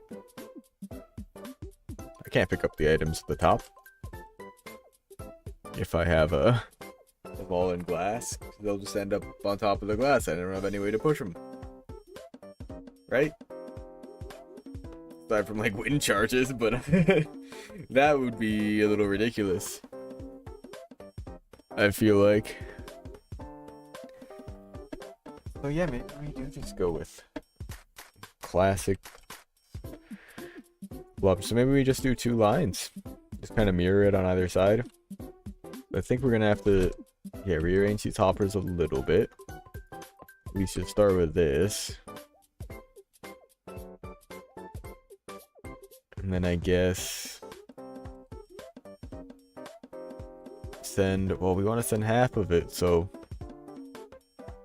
I guess these ones this way and these ones this way. Back half on that one, front half on this one, functionally. Oh, I guess no matter what, it's gonna actually be slightly uneven. So in reality, yeah, that's not necessary. Actually, yeah, that's not even necessary anymore because of what we decided to do here. And also, we can't dig into the ground. We cannot go down. Not an option. But we do need at least enough height. Get it into filters, right? Because let's see, we'll need it to... I mean, this is going the wrong way. Filter. In fact, I guess we'll probably have the filters pointed outwards. That's going to be filter, and that points into a chest. Nope, needs to be a block higher. So... yeah, we can definitely just mirror something on either side here, do something similar. Where it'll be kind of like this. Like this? I don't know about that one. Where... I mean, honestly, I think this would work.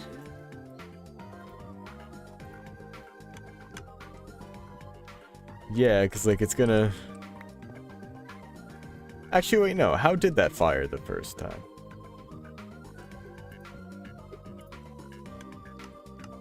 Oh, because, yeah, it just keeps sending pulses.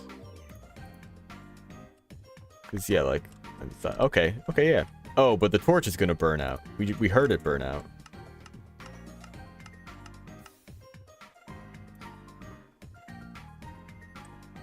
Okay, yeah. That's fine, that's fine.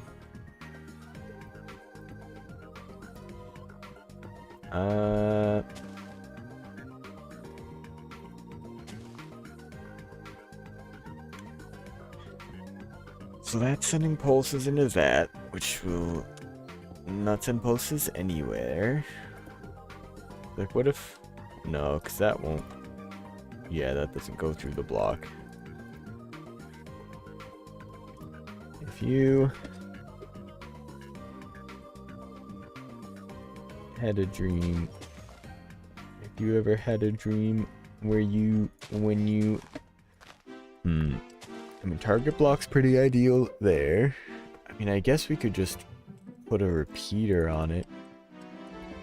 Just throw more dust up there, because then item will flow at the top. This will power that one first and send the item along.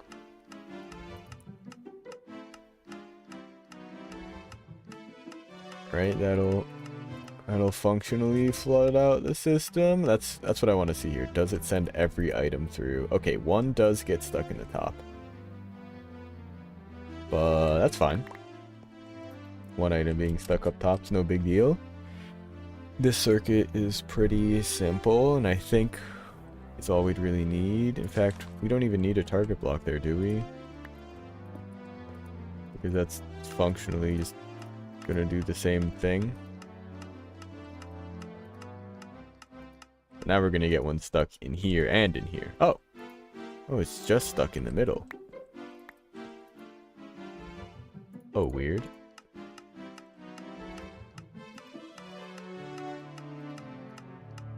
I don't know how I ended up with so much smooth stone.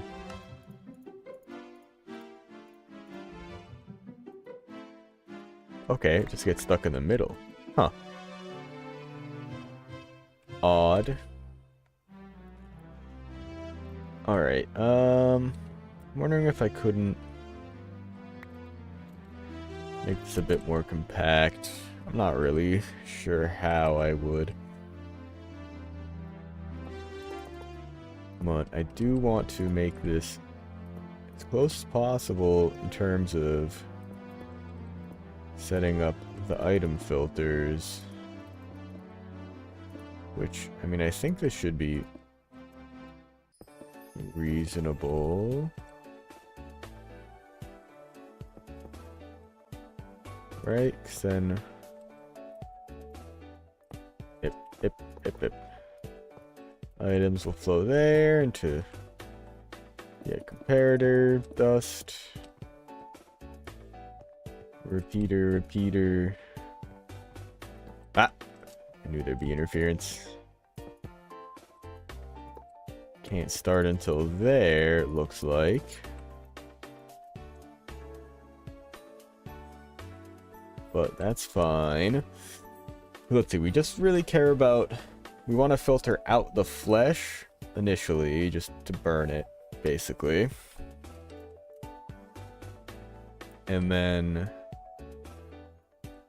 I don't know how much...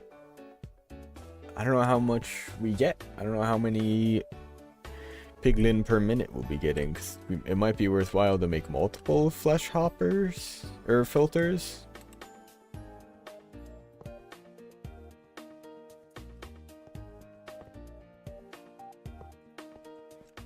And then they all just blow into trash. Into just a dropper. Hell, well, I mean, we won't be able to break blocks down below, but we could set this up as a auto. Get rid of its own stuff as well, I think. And honestly, maybe that's just a keep it powered constantly type thing. But okay, here's what I'm thinking.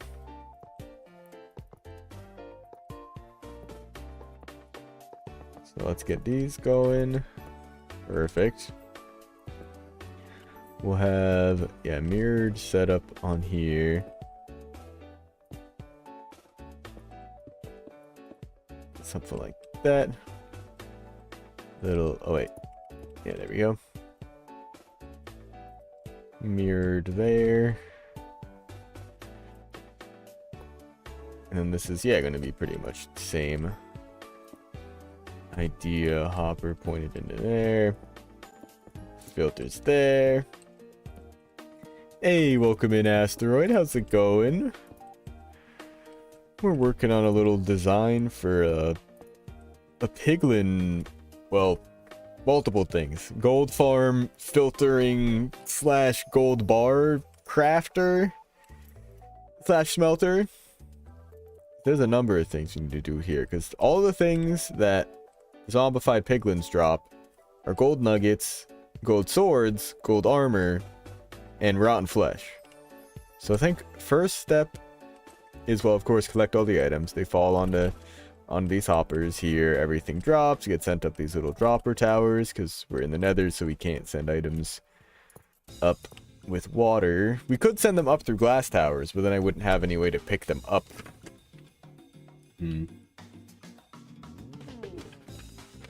At least not very easily. And I mean, a few droppers. It's maybe a little laggy, but it'll get the job done. I also should actually make sure that this one does work as well. Cool. All of them ended up in there. Love to see it. And then these ones will be sorting for flesh to toss them into lava here. Which, debating on how I want to do, I think we'll do... Actually, wait, maybe we can read out, I think a comparator through a block would be a better move, just to give us some more space to work with here. And then we can probably do that same setup that we had elsewhere, but send the signal. I don't know if I'm going to be shooting it into lava, because here's the idea, is that this will all be, yeah, this will be surrounded with glass. There will be just lava in the middle of that it'll shoot all the items into whenever there's stuff in it. So, am I thinking? It's not totally correct, but maybe I can make something here that'll do more or less what I want. No, because I don't want to lock those. We need that to read through the block. We also need it to power it. We're in a little bit of a competitive. Can you help with a 3x3 piston door? Not really. I mean, I know a little bit about making and this is not one. This is about as close as I can make to a 3x3 door. It's not a real 3x3 door. It's got the hole in the middle. Kind of works, but I'm not great. I mean, I kind of know how to do a double piston extender, but I don't really have any good designs for one. The compact redstone stuff I'm still learning a lot about, in particular with, yeah, like dealing with pistons in tight spaces. But if it's just like something broken, maybe. Hey, welcome in. Whoa. Lad using? How goes over on the TikTok? But, I mean, depends on what the issue is with the door.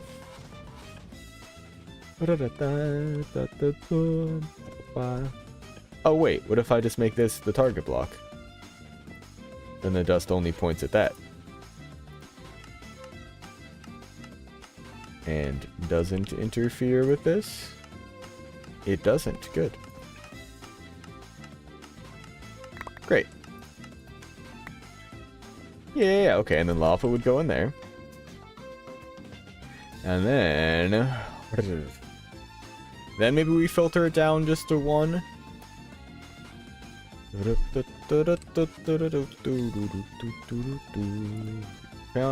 doesn't read out through the side, it'll only read through...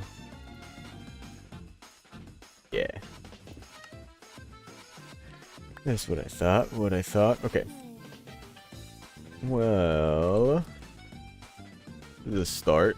Because this will filter out the rotten flesh then. If that's what we're looking to do. Oh, and you know what? I'm going to... Well, we'll worry about spawning them later. But I'm thinking, can I make this more compact? Can I make this a little more compact? Yeah, I can push all this over by one. I don't see... Oh no, that torch powering that block will power this. And this needs to be a solid block to, yeah, power that. Okay. In fact, we can maybe then actually... Will that interfere with anything? Another set of filters. Yeah, because the item would be trying to go into there, which we can't do. So, let's see. Because what this will leave us with is... Let me double check that the zombified piglins.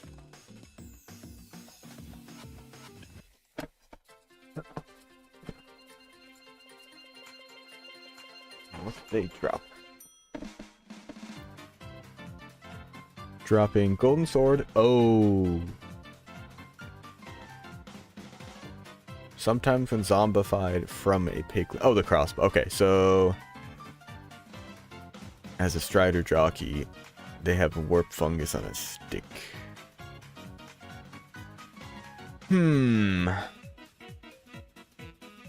Baby zombified piglin is a chance of spawning as a zombie jockey. Adult zombified piglin can also spawn on riding a strider above lava. Okay, so that's only if... Well, so they should only spawn with... Here, let me show you what I'm looking at here. Should only spawn as, like, potentially chicken jockeys. Shouldn't have to deal with anything. So yeah, that does mean we will be seeing cooked... Or, well, maybe just chicken or cooked chicken. And feathers as well. So we'll need an additional... just trash. Which makes this a little bit more difficult. So I might just end up finding a design. Because, yeah, I don't know what the most efficient way to do this would be then.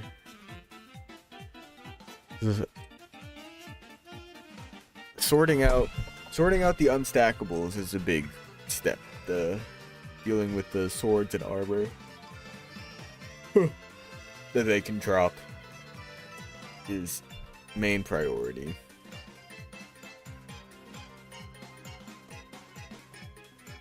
Yeah, I'm trying to think of what else do they do?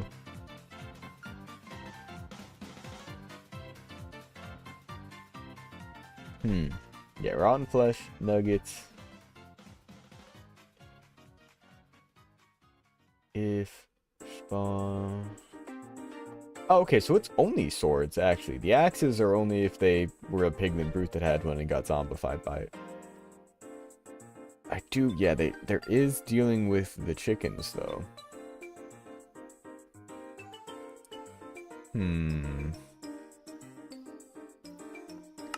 Dealing with chickens is going to be interesting. But we can filter out the flesh. And then, yeah, then we need to... I feel like I don't want to filter for the nuggets if I don't have to, but I think I do have to. I think then we send it along a short line of, yeah, filters for the nuggets. If I don't want... Because the filters clog the system to a degree. Because as, like, basically there's, like, rotten flesh and gold swords coming through. As soon as rotten flesh hits here, the rotten flesh starts getting filtered, tossed out. But the rest of the gold and the swords just start stacking up. But that's just going to be the case for everything. Quick little test. Oh, I know, it'll just try to... Oh, I guess, let's see. I'm pretty sure, if it can put it in there, it will. But otherwise... it won't. So if I...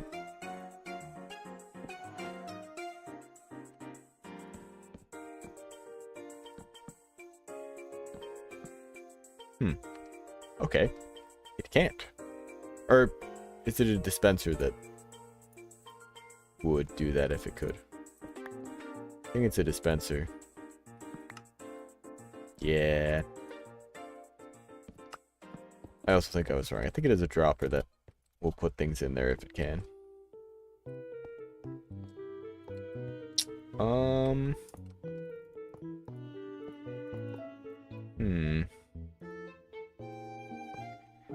I mean, wait.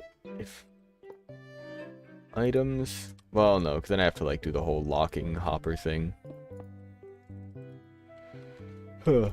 See, I could maybe just have it flow over a furnace, but... Oh, and there's gonna be the whole issue of providing fuel. I didn't even think about that. How do you power the furnaces for smelting down the swords? I feel like that's overkill. I feel like you don't need to do this. I feel like that is just, yeah, not necessary. Oh, what the hell? Was that V? C? B? B. Oh my god. Here, we have some stuff, don't we? Yeah. Hat. We actually have some currency too. What the heck? Wait, we have 1,000. We have 1,000 things. We could get some crazy helmet. We could get the L dance. Oh my god. Oh my god. Oh, I do have some stuff. Oh, these are ones that I actually like have. Oh. Cool. As well as just like some extra ones. That's pretty cool looking. Free. Claimed. Central Discord. Oh, I don't think I'm in the Discord. Oh. I guess I am. No cape. What else? I got emotes. Running. Oh. I got running. I thought I had bought some like clothes. Didn't I get some clothes? Cosmetics. Oh, there we go. Yeah, is there like owned? There we go. We got backpacks. There's hats. We can get some crazy hair going. Crazy. I forgot all this stuff's in the essentials like pack. What's sort of by price? I want free. Only free for me. Wait, is it lowest to highest? I think it is lowest to highest. I'm gonna see if there's any new free stuff, I guess. Pets? They've got pets. Ooh. We don't have the money for it. No, I guess pretty much all of that stuff is free. Well, I think we've pretty much been through all this. Oh no, there's more. Free stuff. Free stuff. Any more free stuff? I think that's it. Oh, not the feet. Not the feet. I hate the feet. Ooh. Yeah, I might look into something a bit different. Because I guess really in this case then, if we are just looking for crafting things down in the nuggets, everything else just gets thrown out. Or ingots, everything else just gets thrown out.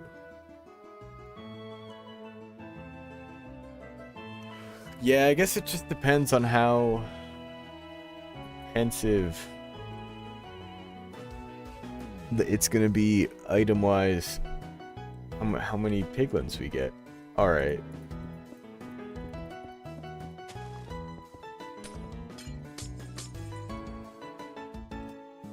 I mean, I think in theory... that could mess it up with the crafter if you have multiple things in there. In Minecraft Bedrock, you can do challenges for a cape. the... Oh, challenges for a cape. I don't even know what that means. Like the Wi-Fi had problems? Yeah, I mean, no worries, no worries. I know they had a bunch of stuff for the 15th anniversary. Oh, neat. Mini games for a cape. Cool.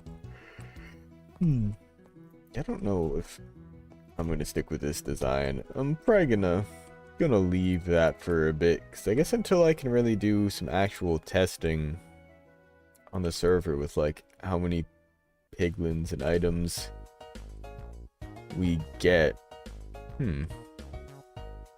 Minecraft Bedrock has emotes? Yeah, because it has that whole built-in like marketplace. There's a whole bunch of like cosmetics and stuff. I mean, it's all the same kind of stuff that this is part of the Essentials mod for Java Edition. It's all that stuff like this, right? You can get like clothes and all kinds of other cosmetics, right? Because I remember the 15th anniversary, they had a bunch of different stuff that you could unlock, like hats and shoes and what other stuff.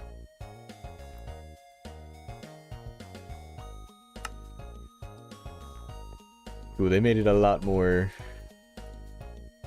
well, marketable, I guess, which I mean, smart on their end. Like, nothing stopping them from just allowing the same kind of C# development for cosmetics and mods for Bedrock, and just being able to release them for free to the public, but like you can with Java. But they were smart about it. This is always so satisfying. It also means no viruses. No viruses? What? How?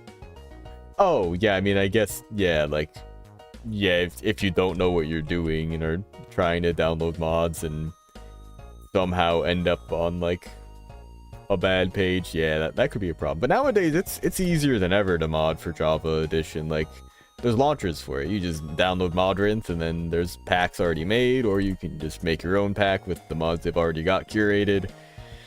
I remember it used to be a hassle. It's how I learned like about computers and like file management systems and basic code stuff. Was throwing like mods when I was playing in beta 1.7.3, getting like single player commands. Too many items.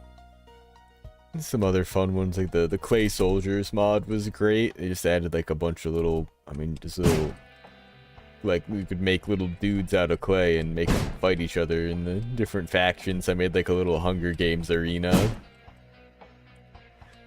There were some other just like simple mods, like adding other tools, things like creative mode. Because there wasn't creative mode at the time. It just wasn't a thing. But now we've got it. It's pretty nice, I've got to say. I've got to say. Bwomp. We love leafstone. Alright. We'll go back into the server for a bit. I think do another little lap around the place. Just see what's going on. But I've got some work I've got to get done tonight, so we'll definitely still be streaming for another probably half hour or so, but we'll be calling it a little bit short today. The rest of this week I've got some games planned. We're playing more Yoshi's Island tomorrow on the game. Oh, it's more on the Game Boy. And then I'm going to do my best to get through as much of Rain World as possible for the rest of the week. We'll be jumping back into it on Wednesday, but playing that as well on Thursday and maybe Friday if I'm not like burned out from it or anything. What was Minecraft's original name? A block game? That was the, or like the what was it? I guess I don't remember the name of the old the game that Notch was inspired by. Something like Infiniminer, I think? Or maybe I have that backwards. Maybe Infiniminer was supposed to be, or was the original name. They changed it. Cave Game. Ah, yeah. Oh, that's right. Block Game is the MMORPG mod that Pirate Games, aka Thor, is developing. Very, very cool game developer, YouTuber, just person in general. Highly recommend. At Pirate Software is their name on YouTube and Twitch as well. They have a development studio called Pirate Software. Their name is Thor. They worked at Blizzard for a long time. Their dad worked at Blizzard, was like a big name, like working on a or the World of Warcraft, right? Or are they League? But he develops and runs a server that like hosts a Minecraft mod, like basically just a big RPG like mod pack called Block Game. Yeah, that's right, it was Cave Game. Infiniminer, it was the name of the game that Notch was like inspired by for this. For Minecraft in the first place. Wait, yo, this music's Luke. We already heard this song. Get me out of here. Excuse me. There we go. Into the turtle base. Very nice, very nice. Let's get a few more turtles going on here. Do I need to like push you out of there? Are you stuck? Uh-oh. Oh. You're gonna be stuck again unless...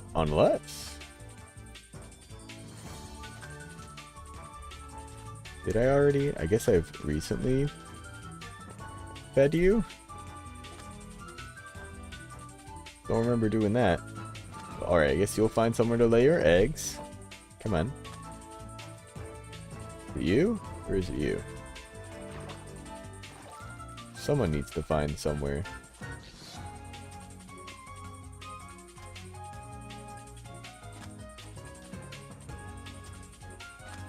The hell? Is it you? Are you trying to put the egg somewhere? I guess you don't get any. Alright. Yeah, I'm liking the Turtle City. It's very nice. I do want to swap out, like Predator Socks was suggesting, swapping out some of this dirt for gravel. Just make it look a bit more uniform. I think that would look nice. I definitely agree there. But we got plenty of turtles. Hell yeah. Minecraft minigames are goated. Also old minigames. Oh yeah. No, I love me some minigames in Minecraft. I don't think we actually have any things set up on the server that I would qualify as a minigame, except for maybe the ice boat course kind of is. The glass maze kind of is. That feels very classic Minecraft server build. I wouldn't necessarily call it a mini game, but this was another build by Flexicon. Very nice. The Corridors of Insanity. It's just your classic glass maze here. Well, I guess not all glass, but glass floor, glass ceiling, and then you can actually even, like, there's crawl space there down under the floor. Heck, as you can see, luckily that's actually just sort of a reset line, but there's a little bit of a cheese here. You can just get yourself back up, as opposed to just running around the whole loop again. But let's see how well I can navigate this.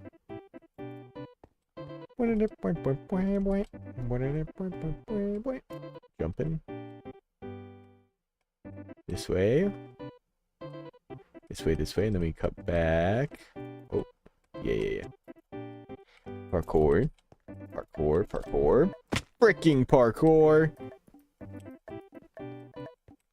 But it's a fun time in here. Very easy to get lost. I know my way around it for the most part at this point now. But man, that was a good time the first time running through it. So lost. Highly recommend. Well, this world I'll definitely put Outer World download for it at some point. That spot is definitely worth checking out. I want to do a backflip, but I don't know how to. I don't know how to either. I mean, I guess I kind of know how to in theory, but I have not practiced and am unable to. So I know you sort of, you jump and lean backwards. That's kind of it. I mean, you gotta like curl up in a ball.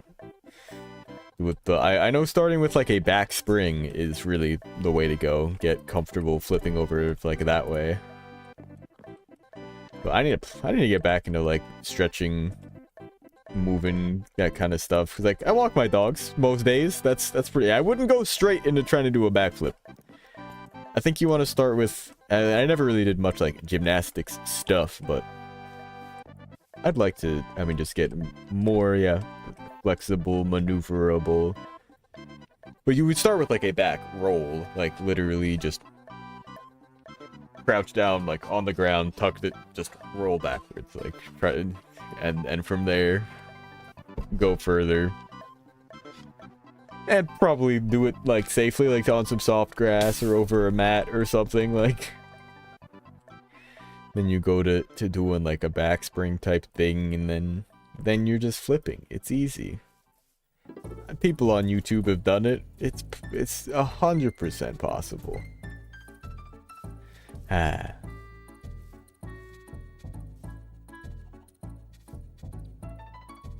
Menace. Don't worry about it. Beep, beep, beep, beep, beep. Yeah, I would recommend against trying to do a backflip, just off the cuff. But I can't stop you. Ah. Soup. Looking good. How are we doing over here, Mr. Rental Llama Trading Post Llama Rental Coordinator? Everything's looking up to par. No one's rented out any llamas. These are, you can take your key so that we know which ones are being rented out. Very nice. No, let's head over to the witch farm real quick.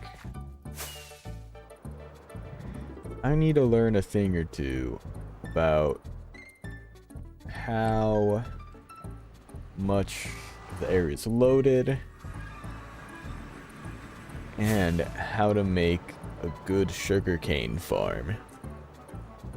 Because I think all that I need to do to make this effective is be sure that the farm that I build doesn't have any spawnable blocks, which is doable. I've done that before for a large number of builds. I don't know why I went here. I do know why I went here. This is normally where we go when we go to the nether like that. Not where we're going this time. We're going the long way, somewhere we haven't been in a while. Just follow the stone. They point you in the right direction. More or less. And actually, wait, didn't I think I did lay out a portal on the nether roof as well. I just forget where it is. But I've made this flight a million times. More than happy to do it. I mean, hell, potentially one last time. If from here on I actually remember where the heck I need to go. But I need to figure out if there's space. If I can build above the witch farm, basically. If that's legal. Or if that's going to mess with the spawning functionalities of the farm. Here's our nice spot. We AFK up here. Where's that other portal? We definitely put another portal. Maybe I didn't set it up. I really thought I did. Oh, you know what? I kind of did. I had one for the frogs. I had one for that initial batch of frogs that we brought back, but it looks like we cleared that out, I guess. Weird. Alright. Yeah, we've got so much room here. So yeah, basically my thinking is this is our witch farm. Nothing super fancy. Just spawns witches. This is where a witch hut was. And then on a timer they get pushed into the, oh, what? Are you pathfinding at me? No, he was just walking. You'll get pushed off the edges next time. Noted, but then they get pushed down into a little hole with a bunch of mine carts so that they end up entity cramming. And die that way. My way in. Ah, it's over there. Oh, yep, there you go. All those mine carts there. There's like, I don't know, 24, I think? I think this is how much it takes for entities to start cramming. Well, if we go down into here... See, this is the farm as is. Nothing really in here right now, but these are all the different witch drops. All we really care about is the gunpowder. We'd probably... the hydrate. Probably... Well, most of this stuff would want to craft into blocks now. Maybe not. Well, actually, yeah, probably. Because we can break the glowstone back down. And we'll probably want it as blocks more often than not. We can always get a bunch of dust for potions if we really need it. That's all it's for, right? I think that's all that glowstone dust is for. Oh, the spectral arrows, but meh. Yeah, and then exactly, yeah, the redstone and glowstone you want to compact. And a lot of this stuff, I mean, is pretty much just garbage. Like, I mean, the sticks, that's pretty cool, but I'm not really too worried about that. The gunpowder, yeah, we would filter out and ship probably just to somewhere in or near where the sugarcane farm would go, which I might just kind of put above this. There's a reason this whole roof is here. From what I understand, the functionality of it is really weird. Yeah, gunpowder blocks would be very cool. Gunpowder filled barrels, yeah. Is that the area where the witches spawn? Yeah, it's like the witch hut, but they do also like try to spawn in a little bit of the area around it. Mr. Pops can't comment on Twitch. Is like your account verified? Like it sent you an email and you had to click it to like verify the account or something like that. I know there's a number of steps for like actually getting the Twitch accounts right. Or wait, or were you having the issue with the phone? The phone number thing. What is the promo section for in the Discord? Oh, I sent a reply for that. It's for and there's a description as well. Every Discord channel, there's always a description at the top of the channel. But it's for promotion. It's for promotion, self-promotion. So if you have a YouTube channel or you're going live on Twitch or you release some music or whatever and you want to show it off, that's the place to do it, just because I don't want people to be spamming the other chats or other like channels with, hey, check out my Minecraft channel in the Minecraft Discord channel. That's just for kind of sharing random Minecraft stuff. And it's like, we just want to keep self-promotion relatively minimal. But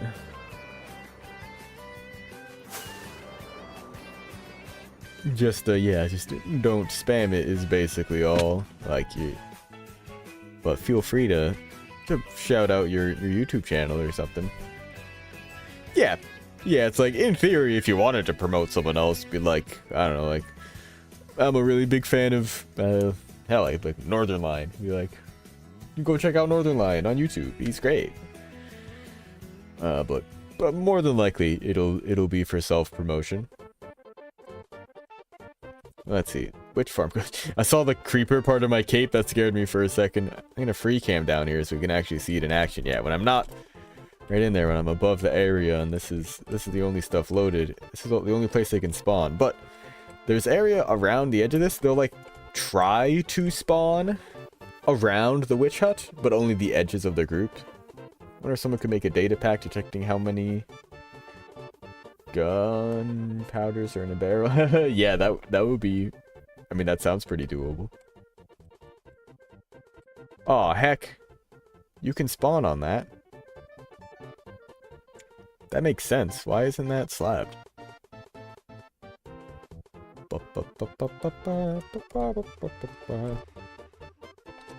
See, grab this, grab this, grab this. Oh, no, I have slabs in here. Let's go. Put you in there.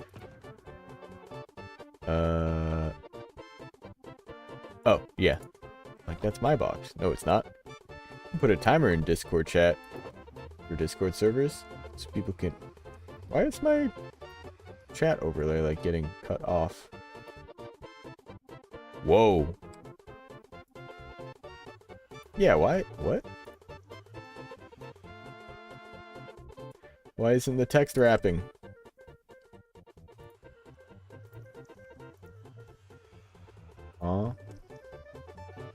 Anyway, the messages are getting cut off. Just noticed.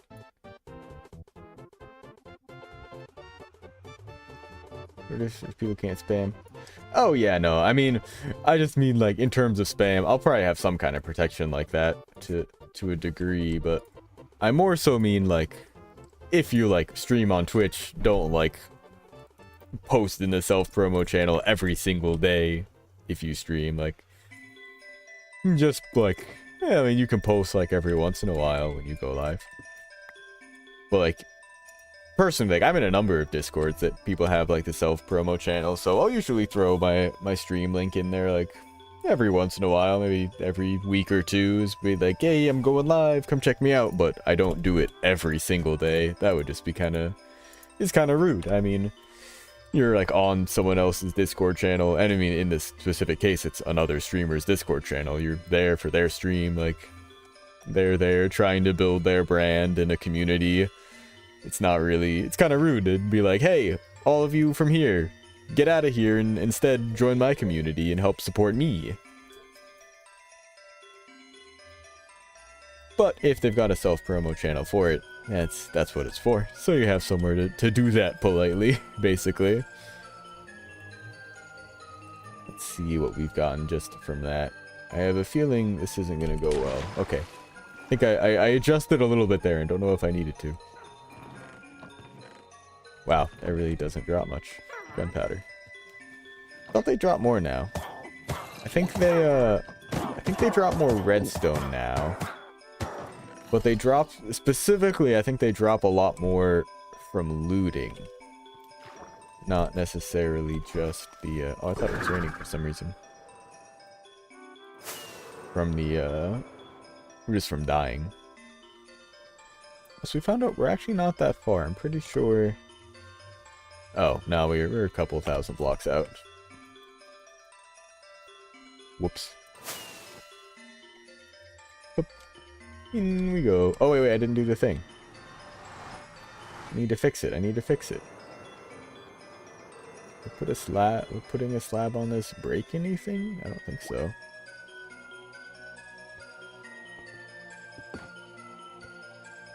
Huh. Yeah, don't know why that didn't. Oh, this is the on and off switch. I'm gonna make a long minecart ride to each of the farm's bases. Yeah, that would be cool to have a minecart, like, track that just kind of loops around. Yeah, because I was just talking about, in terms of riding minecarts between the bases, one of the projects that I want to keep working on is that tunnel that Flexicon had started. I'd love to see that finished. Hydrating. Let me get a glide. Hydrating. We're gliding. Hydrate me again. Ow. Up and over, and we're basically back now. That's a wall.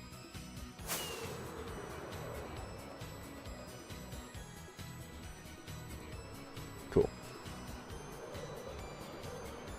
Took a little bit of a long cut. Forget that you can, yeah, just go through here and just be at the portal. Don't mind me. Don't mind me. Don't mind me. Don't mind me. Okay. Oh, but little buddy. Oh, we gotta get you back in there. You're gonna... No, no, guy. Oh, it's gonna be too... Oh, it's too late for you. I wanted to push you back in there. You just had to run. I'll put you out of your misery.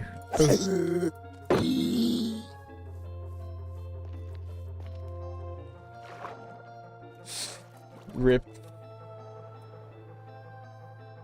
What do you mean? Yeah, we had a friend, and then we watched him get turned into a zombie in front of our eyes.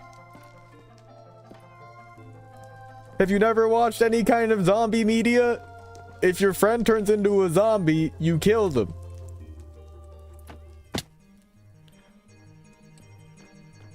No. Oh, I forgot. That was also part of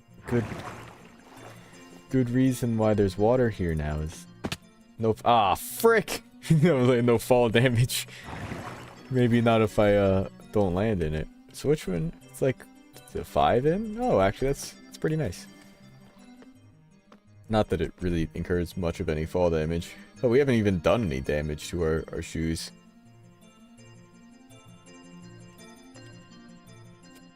Simpson didn't kill Milhouse when he turned into a zombie. Explain that. You're right. The Simpsons are known for their intelligence and good decision making. Milhouse deserved it. He deserved to be a zombie. That's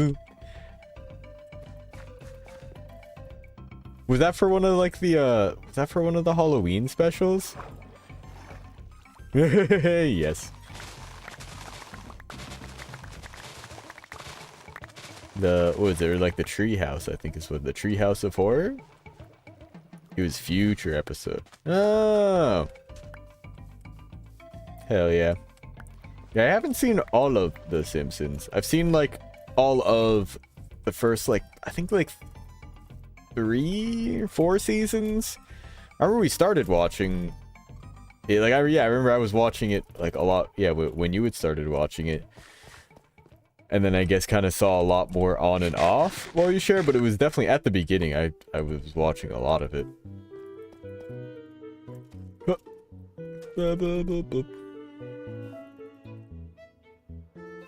Yep.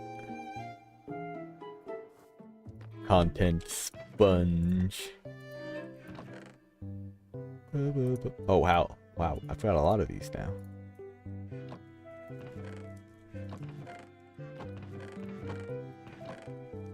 What's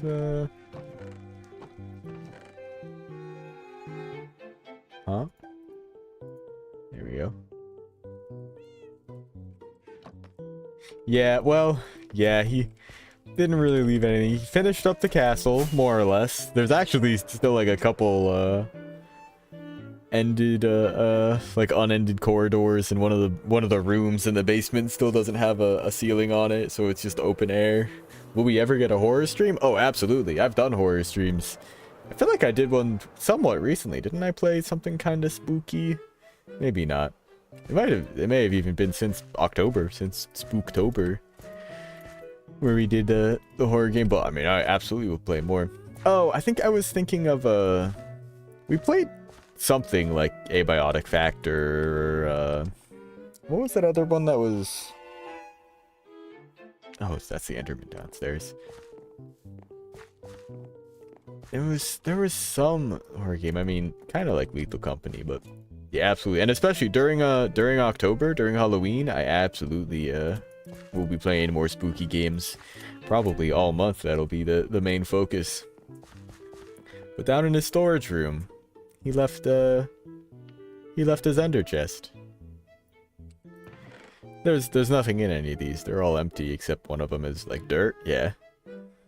And some fire res potions, but that was a system. An extra beacon and the blocks that you need for it.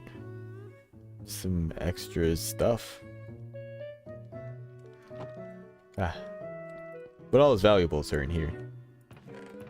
Where is it? Right there. Mine. Get a ton of coal ore, copper ore. Ah. A good base. His bedroom. But yeah, no other real surprises. Just the castle. And then we'll hey, Lucy. Hi, dog. What are you doing? There's a dog here. Come here. Here. Dog cam. Come here, dog. Come here, dog. Oh. No? Alright. Yeah, safe. The fame's too much for her. Yeah. She's camera shy. He's never getting those quests done. We've got to prep it. We have to prep this. For if when he gets back, before like the first time he gets on, we're gonna have to do something. Expect a crowd. I don't even know. Fill it in with just a whole bunch of villagers or something. Maybe that's where I'll do the villager breeding grounds and populate the place a little bit maybe. And then we'll have plenty of villagers to work with forever. But I think I'm gonna do a little bit of a tour here. We'll take a nice little stroll along the path and take a look at what we've got coming up in Minecraft soon. Because I've got some stuff to work on, including hopefully getting some more editing done on this next episode. Hopefully, really more so getting more recording done. That's what I need to do. Because once I get these next clips recorded to sort of fill in the gaps of info that I didn't have, it's just editing it all down.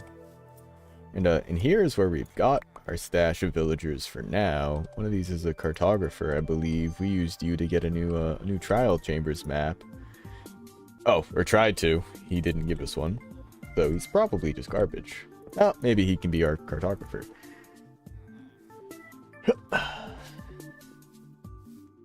And then we can really get started on some 1.21 stuff, so I can making videos about that. We've got a lot of little upgrades we want to do.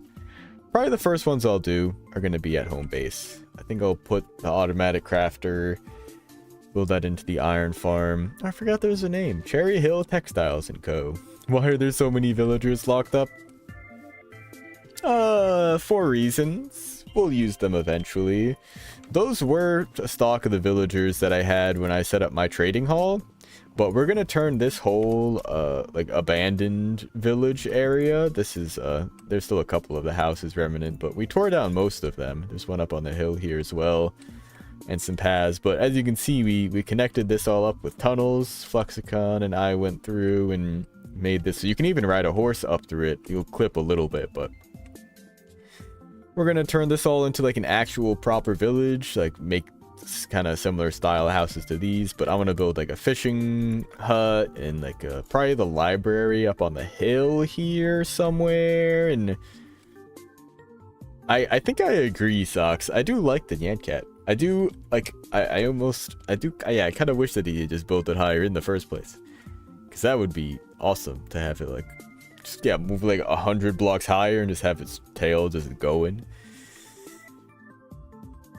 I mean, it's cool with me. I like it, but yeah, it's like I don't like that it's blocking the hill and the hole is gonna be blocking everything. But that is what the Flexicon said. Is it's like it's there for now. It's like almost incentive to work on the village, because once we finish it, then we can move it. Yeah, but we're gonna have something up on the hill for sure. Have to go, Mr. Pops. All good. We'll see you around. Thanks for tuning in. I will be back tomorrow as usual. We're playing Yoshi's Island. Very excited to play more of that. Yes, these are more sheeps. More sheep that are in here, but under here is the real magic. All those llamas, all those sheep underneath here get all the wool picked up in there. And I just set up a sorter here for each of the different colors for Frosty. Well, for all of us. This is really anyone can AFK here and use the wool. Most of the people that play on the server play other games, mostly. Flexicon did play a lot of Minecraft, but it was more in bursts. It's like, if they were playing Minecraft, they were playing Minecraft, but they jumped around between games, a lot of Factorio. They were trying to beat a ton of games just checked off the list before they left for the next 6 months or so, potentially longer. But who don't blame them for doing that? They got through a lot of games. They were playing, what was it? They played a bunch of the Resident Evil games. They played, what was the last one? A lot of just kind of, yeah, like longer RPG kind of type games. Not like JRPG, but once we need to do a Make Way stream, we definitely do. If I don't know when you're around this week streaming, but I know I don't have any plans for Friday stream. Would be down to hop on Make Way for that. Now this is the Potion Brewers. Good spot, good spot. Oh yeah. I'm gonna snag these, actually. I'm pretty sure I made these while testing stuff. After work stream Friday? Yeah. It'll probably just be an extended stream. Because Friday's gonna be this sort of variety day. Might play more Rain World if I feel like it. Or more so if we haven't beaten the game, because I'm really gonna try to finish it if we can. I'd love to have that as just beaten. Like, it's good. It's fun. But for what it is, I'm feeling like it's too long. Like, I get that it's supposed to be hard, but it's kind of getting to the point where it's still a little annoying, almost. Like, it's like there aren't any really new gimmicks that it's throwing at me. Let's see, I think I can stack that up now. Hell yeah. Great. For making a little rest stop there for Aussie. I love this build. It's a great build. I love the stables on the side. Oh yeah! And the jukebox in the basement. She has an automatic machine going down there. Double game stream. Hell yeah, I mean, I'm probably all kinds of games. Like, if I haven't beaten Rain World and do beat it that stream, I'll probably transition to something else. Or maybe I'll just play something entirely different, like Balatro or Dark and Darker, maybe. Whatever I'm feeling like. Yeah, I'm not afraid to switch up the games, particularly on Fridays. We'll be mixing things up for sure, rather. But I think I'm gonna end things here for now. I can get working on some other stuff, but we'll be back tomorrow with some more Yoshi's Island. Whew. Good stream. We've got a lot of plans for 1.21 ahead. Lots of farms that need upgrading and new builds that are going to be made. Well, until then, have a good one. We'll be back with Yoshi's Island tomorrow, like I said. Peace. And happy birthday, Sucks!